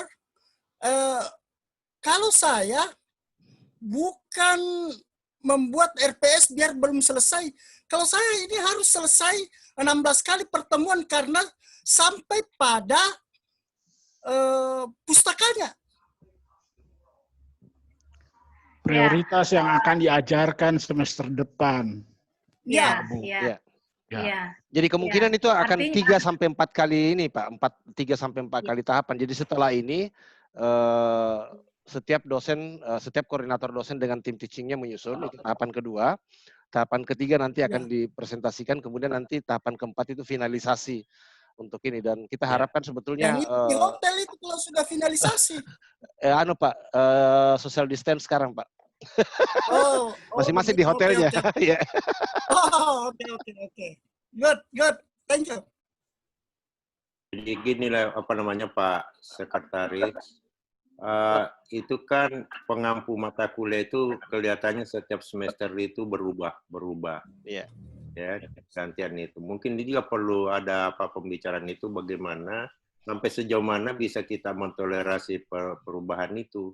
Nah, misalnya untuk semester yang akan datang ini, mata kuliah misalnya seperti saya ini, saya belum tahu juga mata kuliah apa yang akan saya ampu untuk semester depan. Dan itu siapa yang bertanggung jawab? Apakah yang ditugaskan sekarang untuk itu membuat RPS ini atau bagaimana? Ya, Prof, saya bisa tanggapi. Rencananya setelah hari ini, besok atau lusa, saya mulai akan menunjukkan mata kuliah yang akan disajikan di semester ini. Siapa saja tim pengampuhnya dan siapa koordinatornya. Dan itu sudah saya simulasi berdasarkan perhitungan kemarin untuk pengisian SKS BKD, Prof. Nah, di situ akan kelihatan nantinya mata kuliah dan masing-masing tim teaching-nya, Prof. Ya, seperti itu. Itu juga masih perlu dibahas itu, apakah kita mensimulasi alokasi pembelajaran itu berdasarkan pencapaian BKD atau memang dialokasikan berdasarkan kompetensi yang ada dari sumber daya yang kita miliki. Karena bisa saja ada orang yang mungkin kompetensinya tidak ini, tapi karena dia harus mencapai BKD sejumlah tertentu, maka dia didistribusi kemana-mana saja. Padahal sebenarnya kompetensinya tidak relevan betul. Itu perlu dibahas itu. Ya, Prof. Alhamdulillah kemarin itu kita sudah sepakat bahwa kita fokus pada bidang masing-masing, dan itu sudah menjadi dasar juga, termasuk yang kemarin kita juga sepakat bahwa kalau bukan bidangnya, dengan berbesar hati mundur saja dari mata kuliah itu, karena untuk tujuan yang tadi Prof sampaikan sesuai dengan kompetensi kita masing-masing. Tapi tetap akan kita diskusikan untuk melihat kembali nanti, Prof.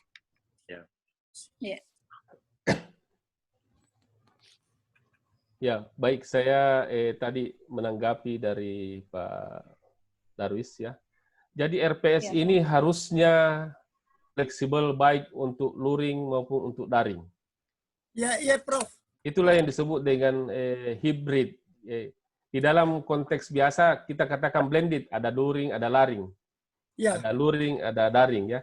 Tetapi harusnya apapun yang dibuat satu model kuliah bentuk pembelajaran itu harusnya bisa dilaksanakan dalam bentuk daring. Misalnya kalau kita kuliah ini kan tatap muka.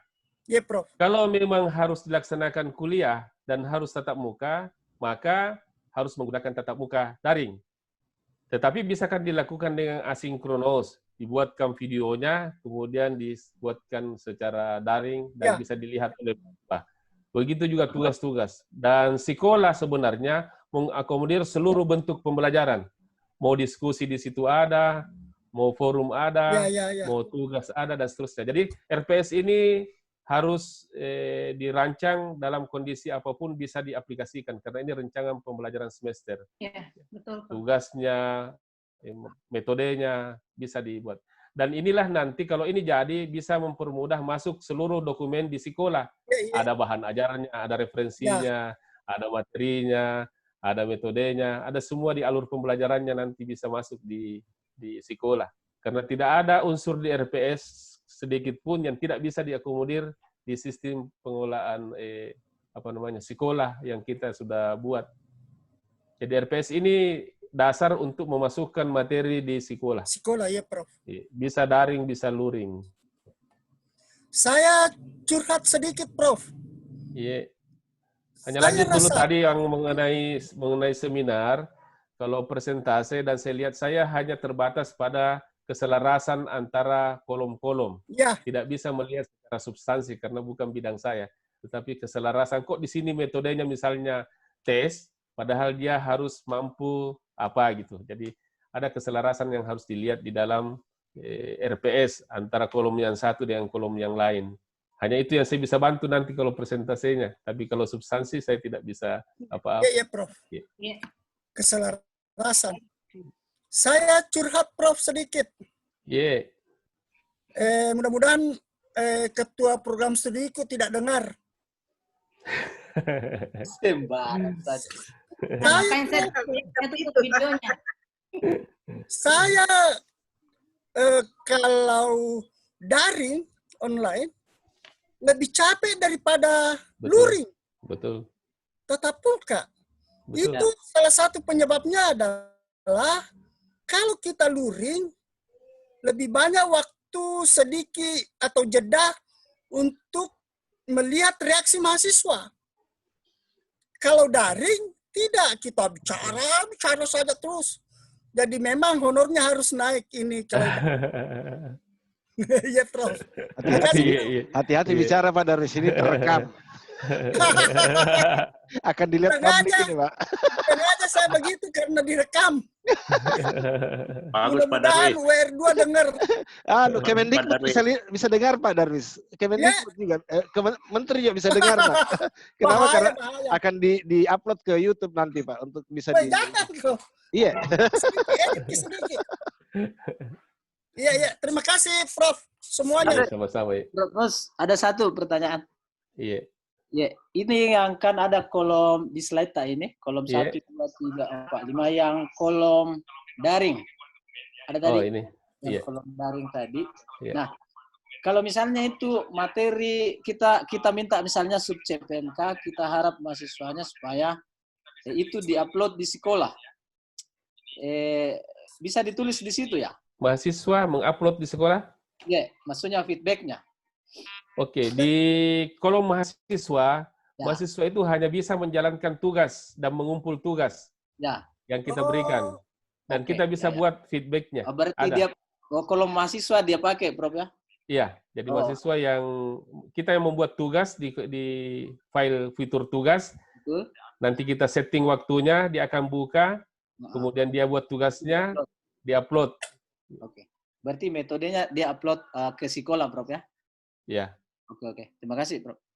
Penugasan terstruktur saja di situ metodenya. Boleh, ya.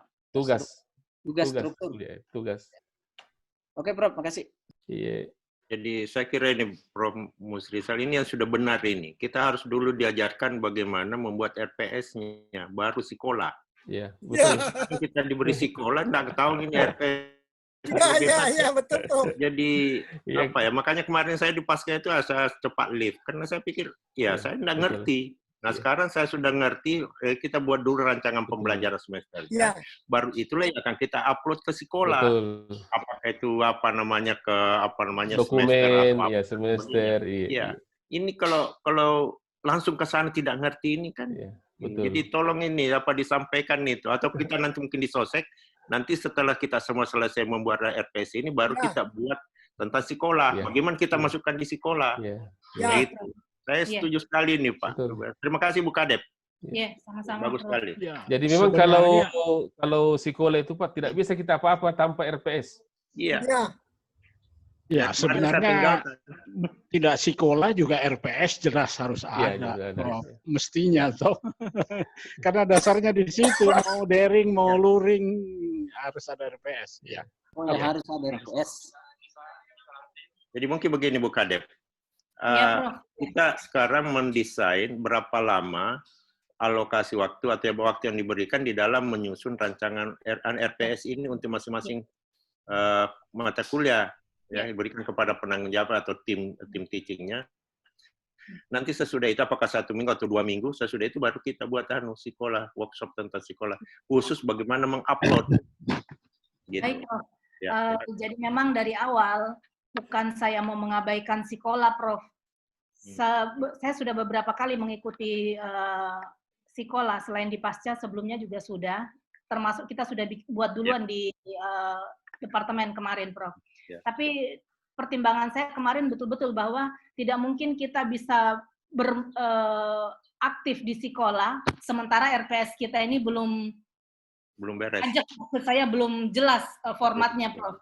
Nah, atas dasar tersebut makanya kemudian saya mendiskusikan dengan Pak Sekdep untuk juga dengan WD1 untuk mengkreasi acara ini. Nah, harapan kita seperti itu bahwa dengan masukan-masukan dari Bapak Ibu semuanya, nanti kita akan melakukan pertemuan berikutnya dan itu tergantung kesepakatannya, Prof. Apakah bisa diselesaikan dalam semakin cepat sebenarnya semakin bagus walaupun saya yakin bahwa dengan waktu yang cepat itu mungkin kesempurnaannya masih cukup jauh, tapi paling tidak sudah ada gambaran kasar yang bisa kita tunjukkan ke Prof. Mus, begitu, Prof.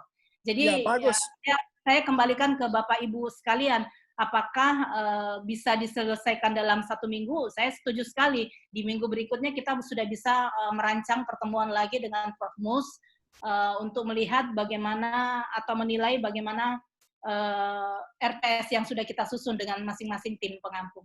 Demikian, Prof. Ya. Saya setuju, saya setuju sekali kalau misalnya dilakukan lebih cepat karena mumpung masih diingat penjelasannya beliau tadi, karena kalau lama istirahat lupa lagi. Tadinya saya pikir itu kita langsung pada hari ini, misalnya masing-masing sudah punya template-nya. Ya. Meskipun itu tidak lengkap dulu ya, tetapi adalah kata-kata kunci yang tertulis di tabel-tabel itu. Karena saya pikir kan sampai jam 12, makanya saya buru-buru ini poin-poin, nanti kita coba ada template-nya kan? Karena ada 2 kegiatan sebetulnya bersamaan ini hari, Prof. Psikologi Pasca. Jadi itu juga jadi pertimbangan fokusnya dosen tidak terlalu ini kalau langsung mau praktek, Prof. Saya sarankan begini, Pak Sekdap, supaya di-share CPL kurikulum kita ke masing-masing dosen. Tolong di-share semua, sehingga kita bisa merancang CPMK-nya dan subnya secepatnya. Saya kira kalau 1 minggu itu, kalau 2 mata kuliah itu tidak apa? Saya kira tidak cukup waktunya, berat itu. Pertama dalam mencari materi-materinya. Jadi saya paling tidak sekira 2 minggu lah mungkin baru kita bisa ini. Ya. Baik, Prof. Untuk waktunya CPL akan segera saya bagikan, Prof. Sementara ini saya masih mengatur.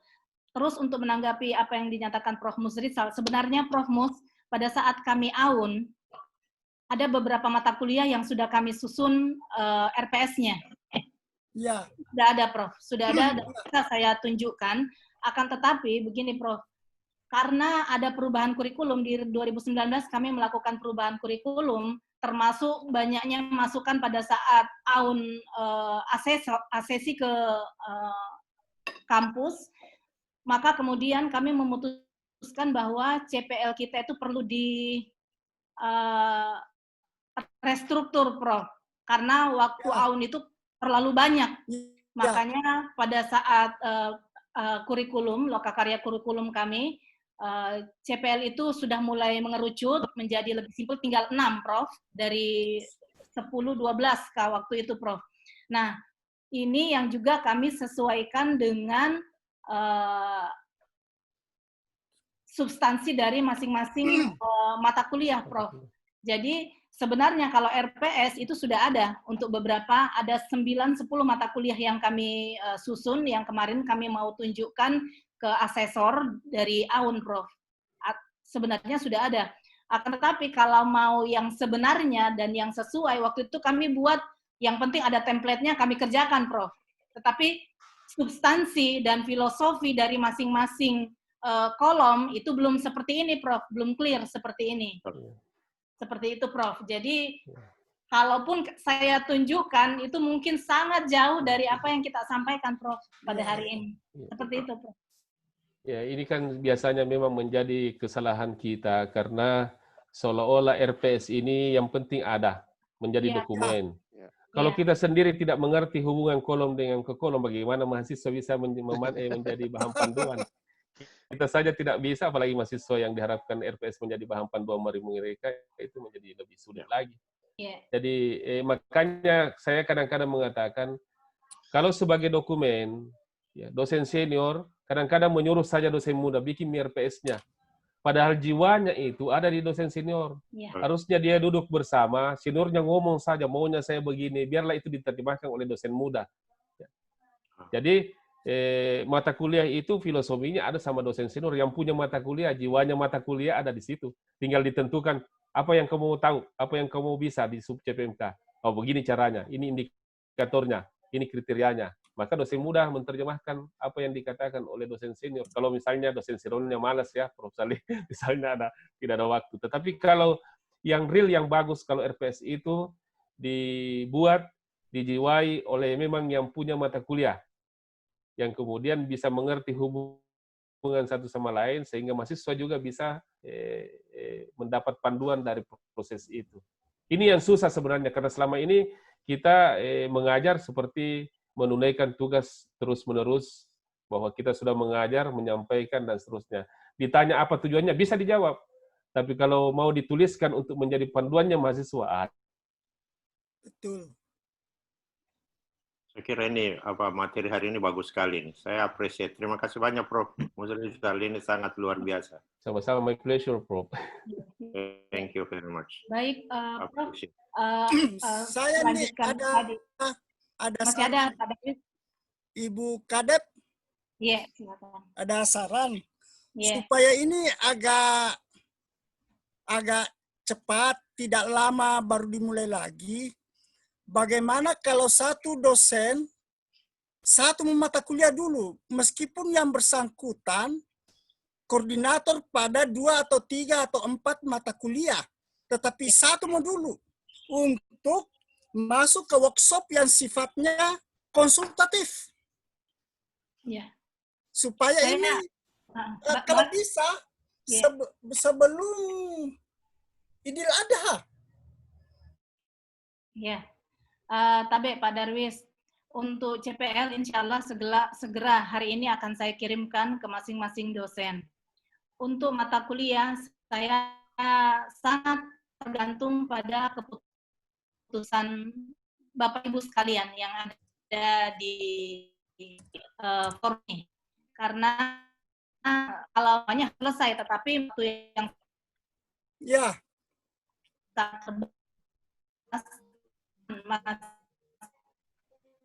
Bu Kadep, sekarang mata kuliah untuk terdepan.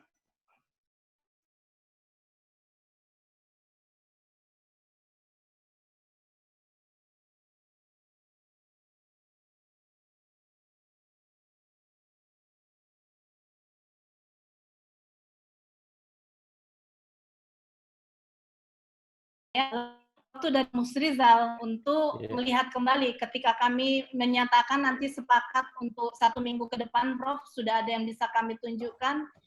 Kami mohon waktunya Prof Musrizal untuk begitu, Prof. Tadi ada Pak Hatta, silakan Pak Hatta. Saya mau tanya, saya Prof Musrizal ini kan kita SK kan ini SK Kementerian Agama, Menteri Dalam Negeri, Pendidikan itu Nah, yang saya mau tanya ini mungkin di luar kemampuan saya menafsir ini, bagaimana RPS itu, Bro, mampu ya setidak-tidaknya di metode pembelajarannya ya untuk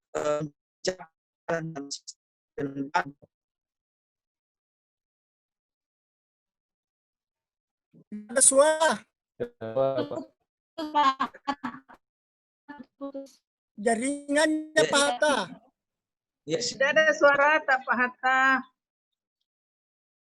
Saya ulang. Prof, ini kan keputusan bersama menteri, 4 menteri ya, agama, dalam negeri, pendidikan. Itu 8 kali pertemuan, ada 8 kali pertemuan bisa luring ya. Khusus praktek ya mungkin diatur menyesuaikan. Nah, pertanyaannya Prof, apakah tidak berpengaruh dalam pemilihan metode dalam penyusunan TPS mengingat situasi yang kita hadapi, Prof? Saya sendiri tidak menganggap ada pengaruh pemilihan metode, karena daring maupun luring itu kan medianya.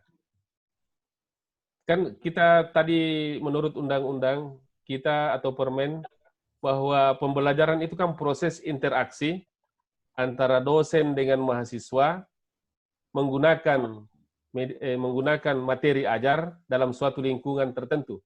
Lingkungannya yang berubah, luring, daring.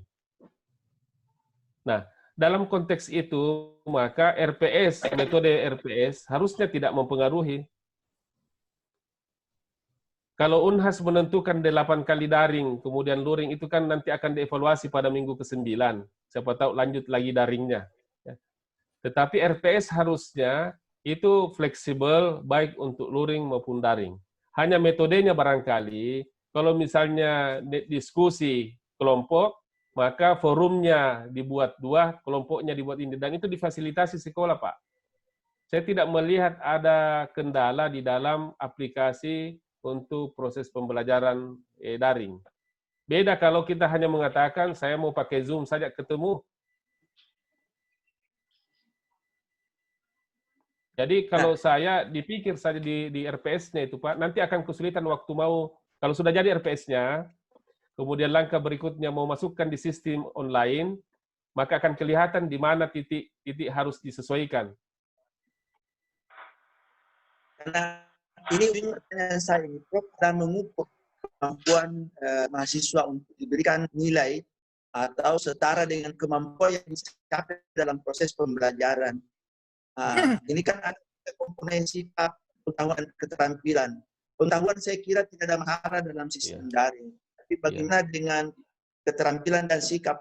Nah, itu yang mungkin arahnya ke sana. Ya.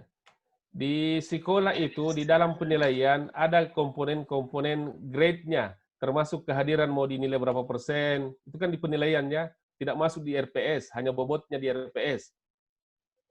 Tetapi komponen-komponen kehadiran, kemampuan subjek PMK1 berapa % bobotnya, itu ada semua di otomatis di sekolah. Dan mungkin kalau sudah masuk di sistem, ada panduannya itu akan lebih jelas lagi tentang hubungan antar sekolah dengan RPS. Tetapi memang tidak bisa masuk di sekolah tanpa ada RPS. Jadi di sekolah itu penilaian mau unsur kehadirannya ada, unsur aktivitas ada, tinggal kita yang membuat persentasenya. Tetapi itu kan tidak ada di RPS-nya, hanya bobotnya saja di RPS. Tetapi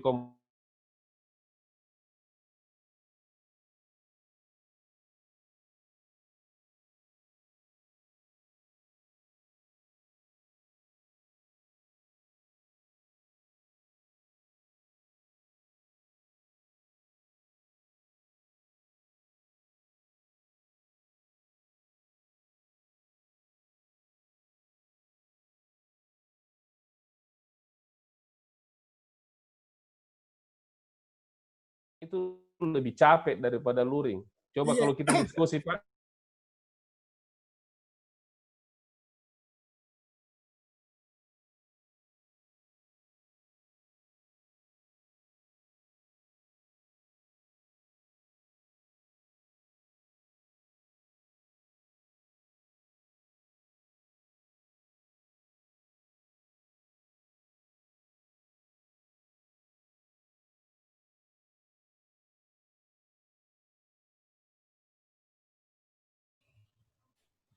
Saya ini agak enak. Nanti kalau ada mau bertanya, ada asistennya Prof. Musrisal di Tetanggata itu, dosen sosial. Wah, saya bisa konsultasi sama dia. Mana ini Pak Idris? Oh, Pak Idris. Jadi kalau saya, Bapak-bapak, Ibu-ibu, RPS itu kan sebenarnya adalah bagian dari tanggung jawab kita di dalam pembelajaran. Sebenarnya disuruh, tidak disuruh harus punya. Ya. Hanya persoalannya dulu itu lebih mudah, karena kita hanya memikirkan bagaimana kita membawakannya dalam bentuk GBRP. Sekarang RPS, karena kita mengharapkan bisa menjadi panduan belajarnya mahasiswa. Ini yang susah, karena mahasiswa akan mengatakan, bagaimana ceritanya ini? Ini susahnya di sini nih. Kalau dulu kita lebih pada bagaimana kita bisa mengajar, masuk, menguji, dan seterusnya. Sekarang RPS bukan dititik beratkan pada bagaimana dosen mengajar, tetapi bagaimana mahasiswa bisa belajar. Ya. Ini yang persoalannya. Kalau untuk kita saja kan bisa tanpa RPS pun kelihatannya kalau satu mata kuliah yang kita ulang-ulang setiap semesternya bisa dilakukan dan tidak perlu kita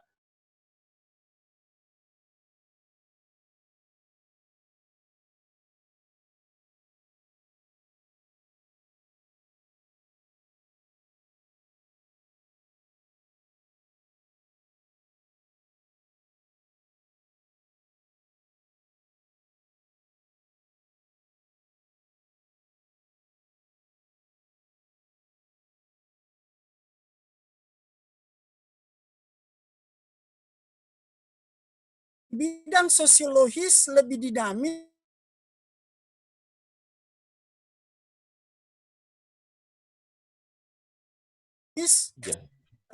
karena sosiologis lebih dinamis dia, lebih banyak berubah-ubah.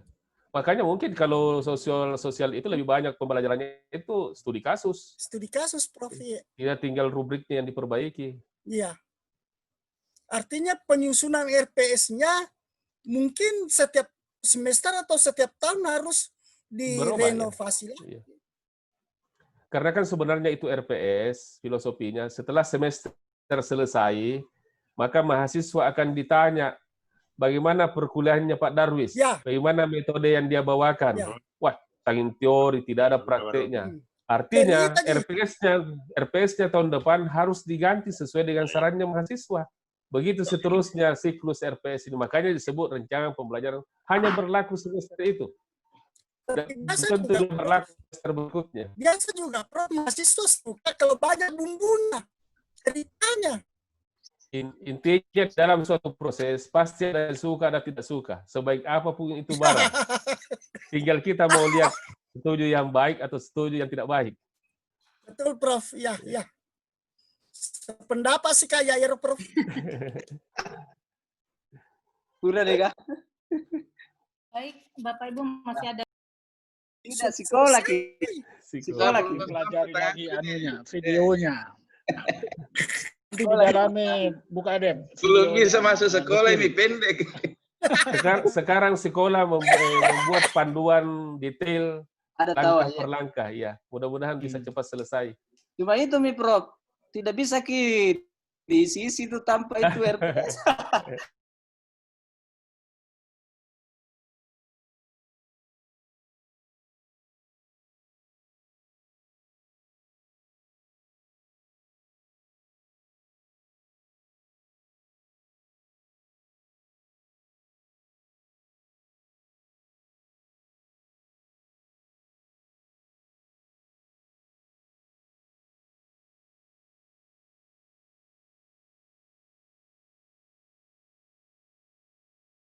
PowerPoint-nya Prof. Mus bisa dibagi juga itu.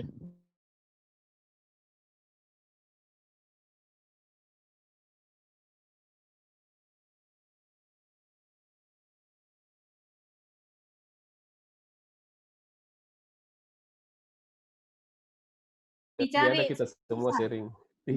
Untuk setting waktunya Prof. Mus saja setengah mati. Betul. Padat merayap Prof ya. Tidak, Ji. Ya, nanti jam 2 kan sama-sama kita lagi, Bu Anti ya. Iya. Alhamdulillah. Ini Andi Ulla tidak pernah bicara ini ya. Silakan Pak Andi Ulla, silakan Ibu Pipi. Iya, Andi Ulla dulu. Tajul. Terima kasih Prof. Mus. Ini ada pratelab Mus di beberapa mata kuliah. Kira-kira bagaimana dilakukannya secara daring ini dan dirancang di dalam RPS? Ya. Cocok. Terima kasih Prof. Ya. Kalau kita membuat rancangan RPS dengan metode pembelajaran praktik lapang, maka kita tulis saja di situ di RPS praktik lapang, misalnya ya praktik lapang mengacu pada penugasan nomor berapa. Baru kita lampirkan apa yang dilakukan selama praktik lapang. Jadi di RPS hanya tujuannya yang dikemukakan, tetapi bagaimana dia melakukan, misalnya praktik lapang tentang A dengan menggunakan panduan nomor 5. Kita praktik itu kan ada panduannya biasa. Ada Prof. Jadi kita menyiapkan panduannya. Itu dihitunglah kemudian 170 menit per SKS, termasuk membaca panduannya, mempersiapkan bahan, sampai pelaporan. Jadi kalau praktek lapangnya 3 SKS, 3 kali 170 menit, termasuk di dalamnya mempersiapkan bahan sampai pelaporan. Tapi semester ini kayaknya belum bisa.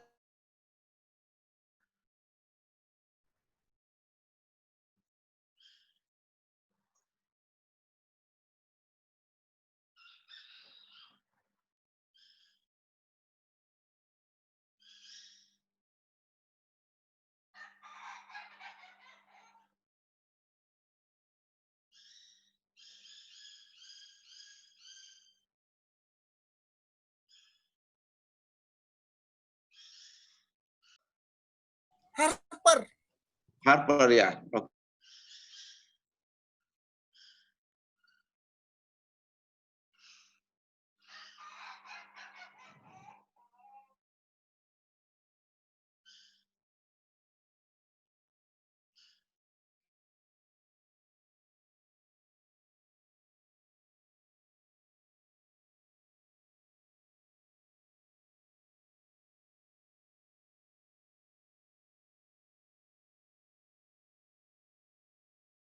Ya bisa kita ada mahasiswa atau bukan mahasiswa, asisten kita atau teman kita kerjasama.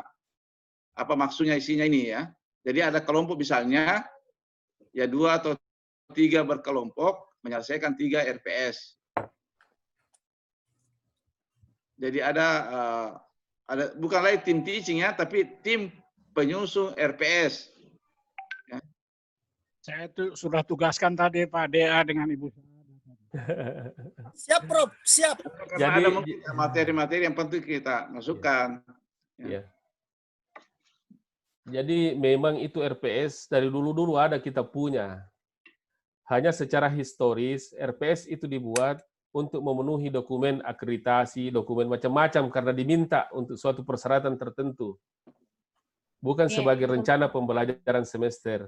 Oleh karena itu yang lama yang sudah dibuat yang lama-lama itu betul juga Prof Rahim bilang, kembalikan supaya diuji sendiri. betulkah ini sesuai dengan kaidah penyusunan RPS? Jadi kita akan semakin sadar ternyata memang dulu dokumen saja, tidak pernah kita jenguk-jenguk. Padahal di pembelajaran dikatakan pembelajaran sesuai dengan RPS. Semua hasil evaluasi sesuai. Padahal belum tentu dilihat di RPS. Itu ceritanya. Jadi RPS selalu lengkap, tetapi belum pernah kita menjiwainya. Betulkah ini bisa dibaca menjadi bahan panduan bagi mahasiswa? Oke, bisa sedikit. Silakan Prof, silakan. Iya, sedikit, banyak Prof. Apa lagi namanya? Ya. Kalau tidak salah tadi kan Prof. Musrizal mengatakan bahwa RPS itu ya sesuai dengan perkembangan apa namanya ya, situasi. Jadi RPS dibuat per semester gitu Pak ya. Artinya bagusnya gitu supaya ya artinya sesuai lah dengan apa yang terjadi di luaran sana, keperluan mahasiswa. Kalau saya di Tenri memang artinya kita fokuskan dulu untuk semester yang akan berjalan ini, ya. Jadi semua mata kuliah itu saja dulu yang disajikan pada semester yang akan datang. Konsekuensinya adalah memang mungkin secepatnya memang sudah harus dikirim siapa yang mengampu mata kuliah apa. Kemudian dengan ininya juga ya lengkap dengan CPL yang sudah disusun dulu gitu. Ya. Karena kalau mau semua itu tadi nanti maksudnya untuk semester depan mungkin lain lagi kan gitu karena ada situasi yang berubah sehingga kita fokuskan saja untuk semester yang akan datang saja dulu. Oke deh, ya, itu. Ya. Terima kasih Prof. Kalau untuk mata kuliah, memang kita lebih bagus fokus untuk mata kuliah yang akan berjalan di semester ini, Prof. Dan jadwal sudah saya bagikan di grup WA, Prof. Silahkan dibuka, di situ sudah ada kelihatan tim pengampu dan koordinator dari masing-masing mata kuliah di semester yang akan berjalan. Mungkin ada yang mau ditanggapi dari Prof. Ada sedikit. Silakan Prof. Mus. Prof. Mus. Ya, silakan. Iya, silakan. Ya, Tabe, ini kan sebetulnya kita kan ada sudah ada mata kuliah dan biasanya ada mata kuliah itu diambil oleh prodi lain gitu. Tentunya nama mata kuliahnya sama, tetapi yang ambil adalah prodi lain. Dia kan berbeda CPL-nya dengan prodi tuan rumahnya gitu. Nah, gimana ini, Prof? Apakah harus dibuat 2 RPS? Karena contoh kewirausahaan. Semester nanti ini akan diambil oleh prodi agribisnis, tetapi semester kemarin itu diambil oleh prodi lain, prodi agroteknologi. Nah, ini juga berarti kita harus membuat 2 karena CPL-nya berbeda. Bagaimana ini, Prof, menanggapi? Ya, Tabe. Jadi secara logika bahwa kurikulum itu kan milik prodi. Yang kemudian kurikulum itu berujung pada kebutuhan akan mata kuliah pendukung CPL-nya. Maka dibuatlah mata kuliah itu. Tiba-tiba dia mengatakan mata kuliah itu ada di prodi ini. Sebenarnya yang cara begitu salah. Yang betul adalah saya mau mencari dosen yang mengajar mata kuliah ini dengan beban CPL prodi saya. Karena bisa jadi mata kuliahnya sama, tetapi bebannya dari CPL prodi berbeda. Harusnya memang itu kode mata kuliahnya beda. Tetapi kalau misalnya bahwa disepakati dia ngambil mata kuliah itu di tempat lain, di prodi lain, karena CPL-nya didukung sama, itu betul. Jadi, tidak harus sama bunyi CPL-nya ya. Tidak harus sama bunyi CPL-nya. Tetapi bahwa mata kuliah itu dapat mendukung CPL yang bunyinya di prodi itu, betul. Jadi ada 2 kemungkinan. Kalau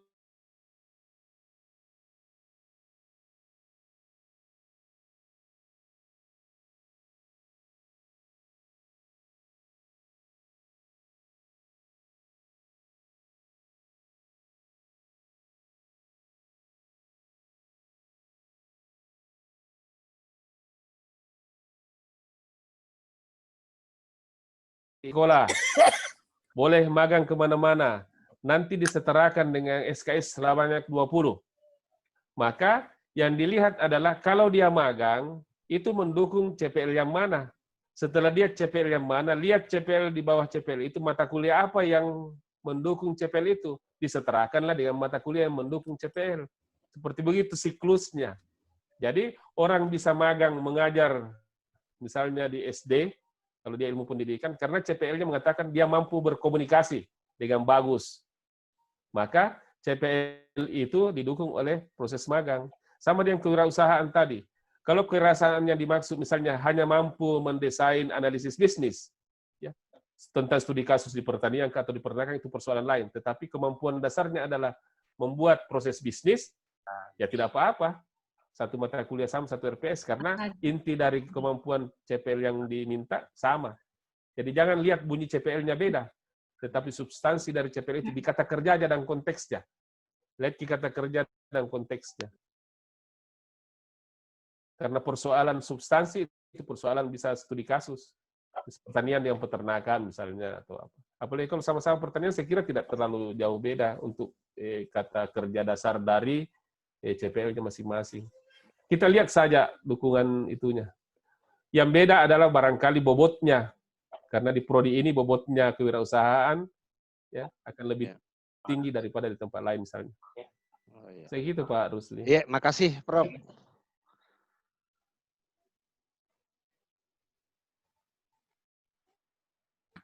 Baik, silahkan Bapak Ibu kalau masih ada pertanyaan. Lagi sedikit nih, mungkin ada Prof. Musrisal. Bisakah sekarang kita schedule memang nih? Supaya Pak Prof. Musrisal bisa setting waktunya. Kalau dipanggil lagi, Pak, maaf, saya ada janji dengan Sosek Pertanian. Misalnya, Kemenko. Bisa, tapi harus 5 atau 1 minggu sebelumnya. Kalau sekarang kita setting bisa minggu depan. Iya. Oke, Assalamualaikum. Saya ada sedikit juga. Assalamualaikum warahmatullahi wabarakatuh. Waalaikumsalam. Terkait dengan ini kan kelihatannya semester ini masih ada juga mata kuliah yang jalan yang dari kurikulum yang lama. Sepertinya, contohnya misalnya perencanaan pangan dan gizi, kalau tidak salah di kurikulum baru tidak ada. Nah, terkait dengan CPL, di kurikulum lama itu kan 10, kalau tidak salah, ya 10, kalau tidak salah, di kurikulum baru ini. Nah, apakah nanti kalau kita membuat RPS-nya, kita tetap mengacu pada 10 CPL itu yang kurikulum lama, atau kita juga melakukan penyesuaian terhadap kurikulum baru. Artinya walaupun mata kuliah itu tidak masuk di kurikulum baru karena ya itu mata kuliah kurikulum lama saya lihat. Bagaimana itu? Bagaimana itu, Prof? Kenapa, Bu? Saya terputus-putus itu. Kurikulum baru dan kurikulum lama, saya kira ketua departemen yang ini. Ya, baik Prof. Sebenarnya Prof. Musrisal pasti tidak paham banyak tentang itu, Bu Dani, karena itu masalah dapur sendiri, dapur departemen. Jadi terkait dengan mata kuliah yang masih ada di kurikulum lama, karena ya itu internal kita ya, jadi nanti akan kita diskusikan secara internal saja, Bu. Karena Prof. Musrisal pasti tidak bisa masuk ke dalam pembahasan seperti itu, Bu Dani. Terima kasih. Ya. Masih ada yang lain?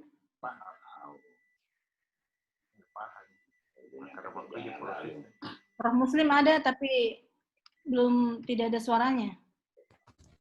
Menyimak saja, Bu. Oh iya, Prof. Tidak ada yang mau didiskusikan. Assalamualaikum, Pak Ustaz. Waalaikumsalam warahmatullahi wabarakatuh. Saya pikir sementara yang itu saya katakan tadi, Prof, kalau belum mulai mengerjakan, belum ada pertanyaan. Biasanya kalau sudah bekerja, mulai bingung. Bingung, bagus bingung, Prof. Bingung itu artinya berpikir. Kalau tidak bingung kan tidak berpikir, Prof.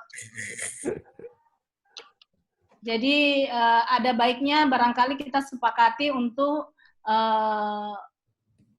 waktu menyelesaikan RPS. Apakah kita perlu sampai 2 minggu atau dalam 1 minggu ke depan sudah ada yang bisa kita tunjukkan. Memang tidak akan final, tapi paling tidak sudah ada yang bisa kita tunjukkan sementara untuk didiskusikan.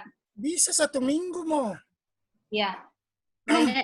Tapi Pak Darwis tadi, Prof. Saleh bilang kalau bisa 2 minggu katanya. Jadi maksud saya kasih saja waktu orang 1 sampai 2 minggu. Kan tidak ada ini. Tidak ada. Tidak muncul. Ya terserah pada semuanya deh. Kasih Pak Darwis 1 minggu baru kita lihat. Jangan. Kalau saya begitu, Tentri, kasih saja waktu paling 1 sampai 2 minggu. Itu toh, jadi iya. Nanti akan kami hubungi berikutnya Prof. Mus. Mudah-mudahan kami ada rezeki lagi bertemu dengan Prof. Mus Rizal. Amin. Amin. Yang penting sekarang barangkali siapa yang bertanggung jawab untuk mata kuliah apa itu yang perlu kita, apakah berdasarkan SK? Kalau saya begini deh, Pak Uli. Iya, Prof. Kita ini mata kuliah untuk kemudian beliau yang mengatur itu. Iya. Iya, nanti untuk mata kuliah saya persilahkan masing-masing koordinator. Jadi misalnya sosiologi bisnis kan Prof. Saleh kalau tidak salah anunya. Iya. Nanti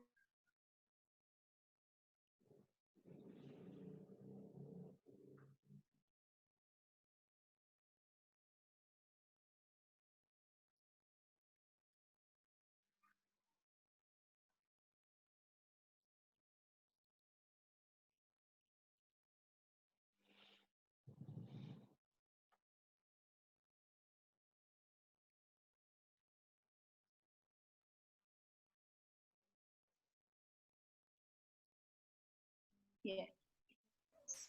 Baik, kalau begitu saya buat kesimpulan dulu sementara untuk kesepakatan kita hari ini bahwa tim pengampu mata kuliah masing-masing akan mulai bekerja di minggu ini dan paling telat akan selesai di 2 minggu berikutnya.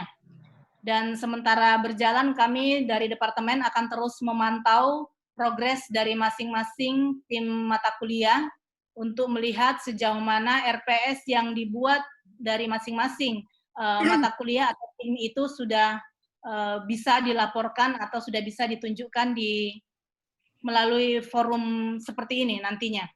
Dan itu juga menjadi dasar kami untuk melakukan koordinasi kepada Prof. Mus Rizal terkait dengan kesediaan waktu beliau. Untuk mata kuliah dan CPL nanti juga akan saya kirimkan kembali ke masing-masing email Bapak Ibu supaya lebih mudah dilihat dan mudah dicermati. Untuk yang jelas CPL itu merupakan hasil kesepakatan kita pada saat melakukan lokakarya kurikulum dan itu sudah disahkan. Begitu.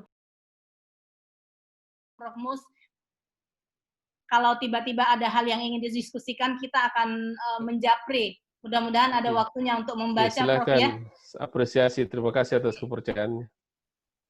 Ya, terima kasih banyak sekali lagi kami ucapkan dan juga saya mengucapkan terima kasih kepada Bapak Ibu yang sudah meluangkan waktu pada hari ini. Dan dengan berakhirnya nanti acara workshop yang akan kita lanjutkan ke depan, itu berarti waktu start untuk memulai menyusun RPS dari Bapak Ibu sekalian terkait dengan progres dari masing-masing, dan kalau ada yang ingin didiskusikan, silakan tadi sudah minta izin ke Prof. Mus bisa langsung, atau kalau mau menunggu nanti pada saat kita melakukan pertemuan berikutnya.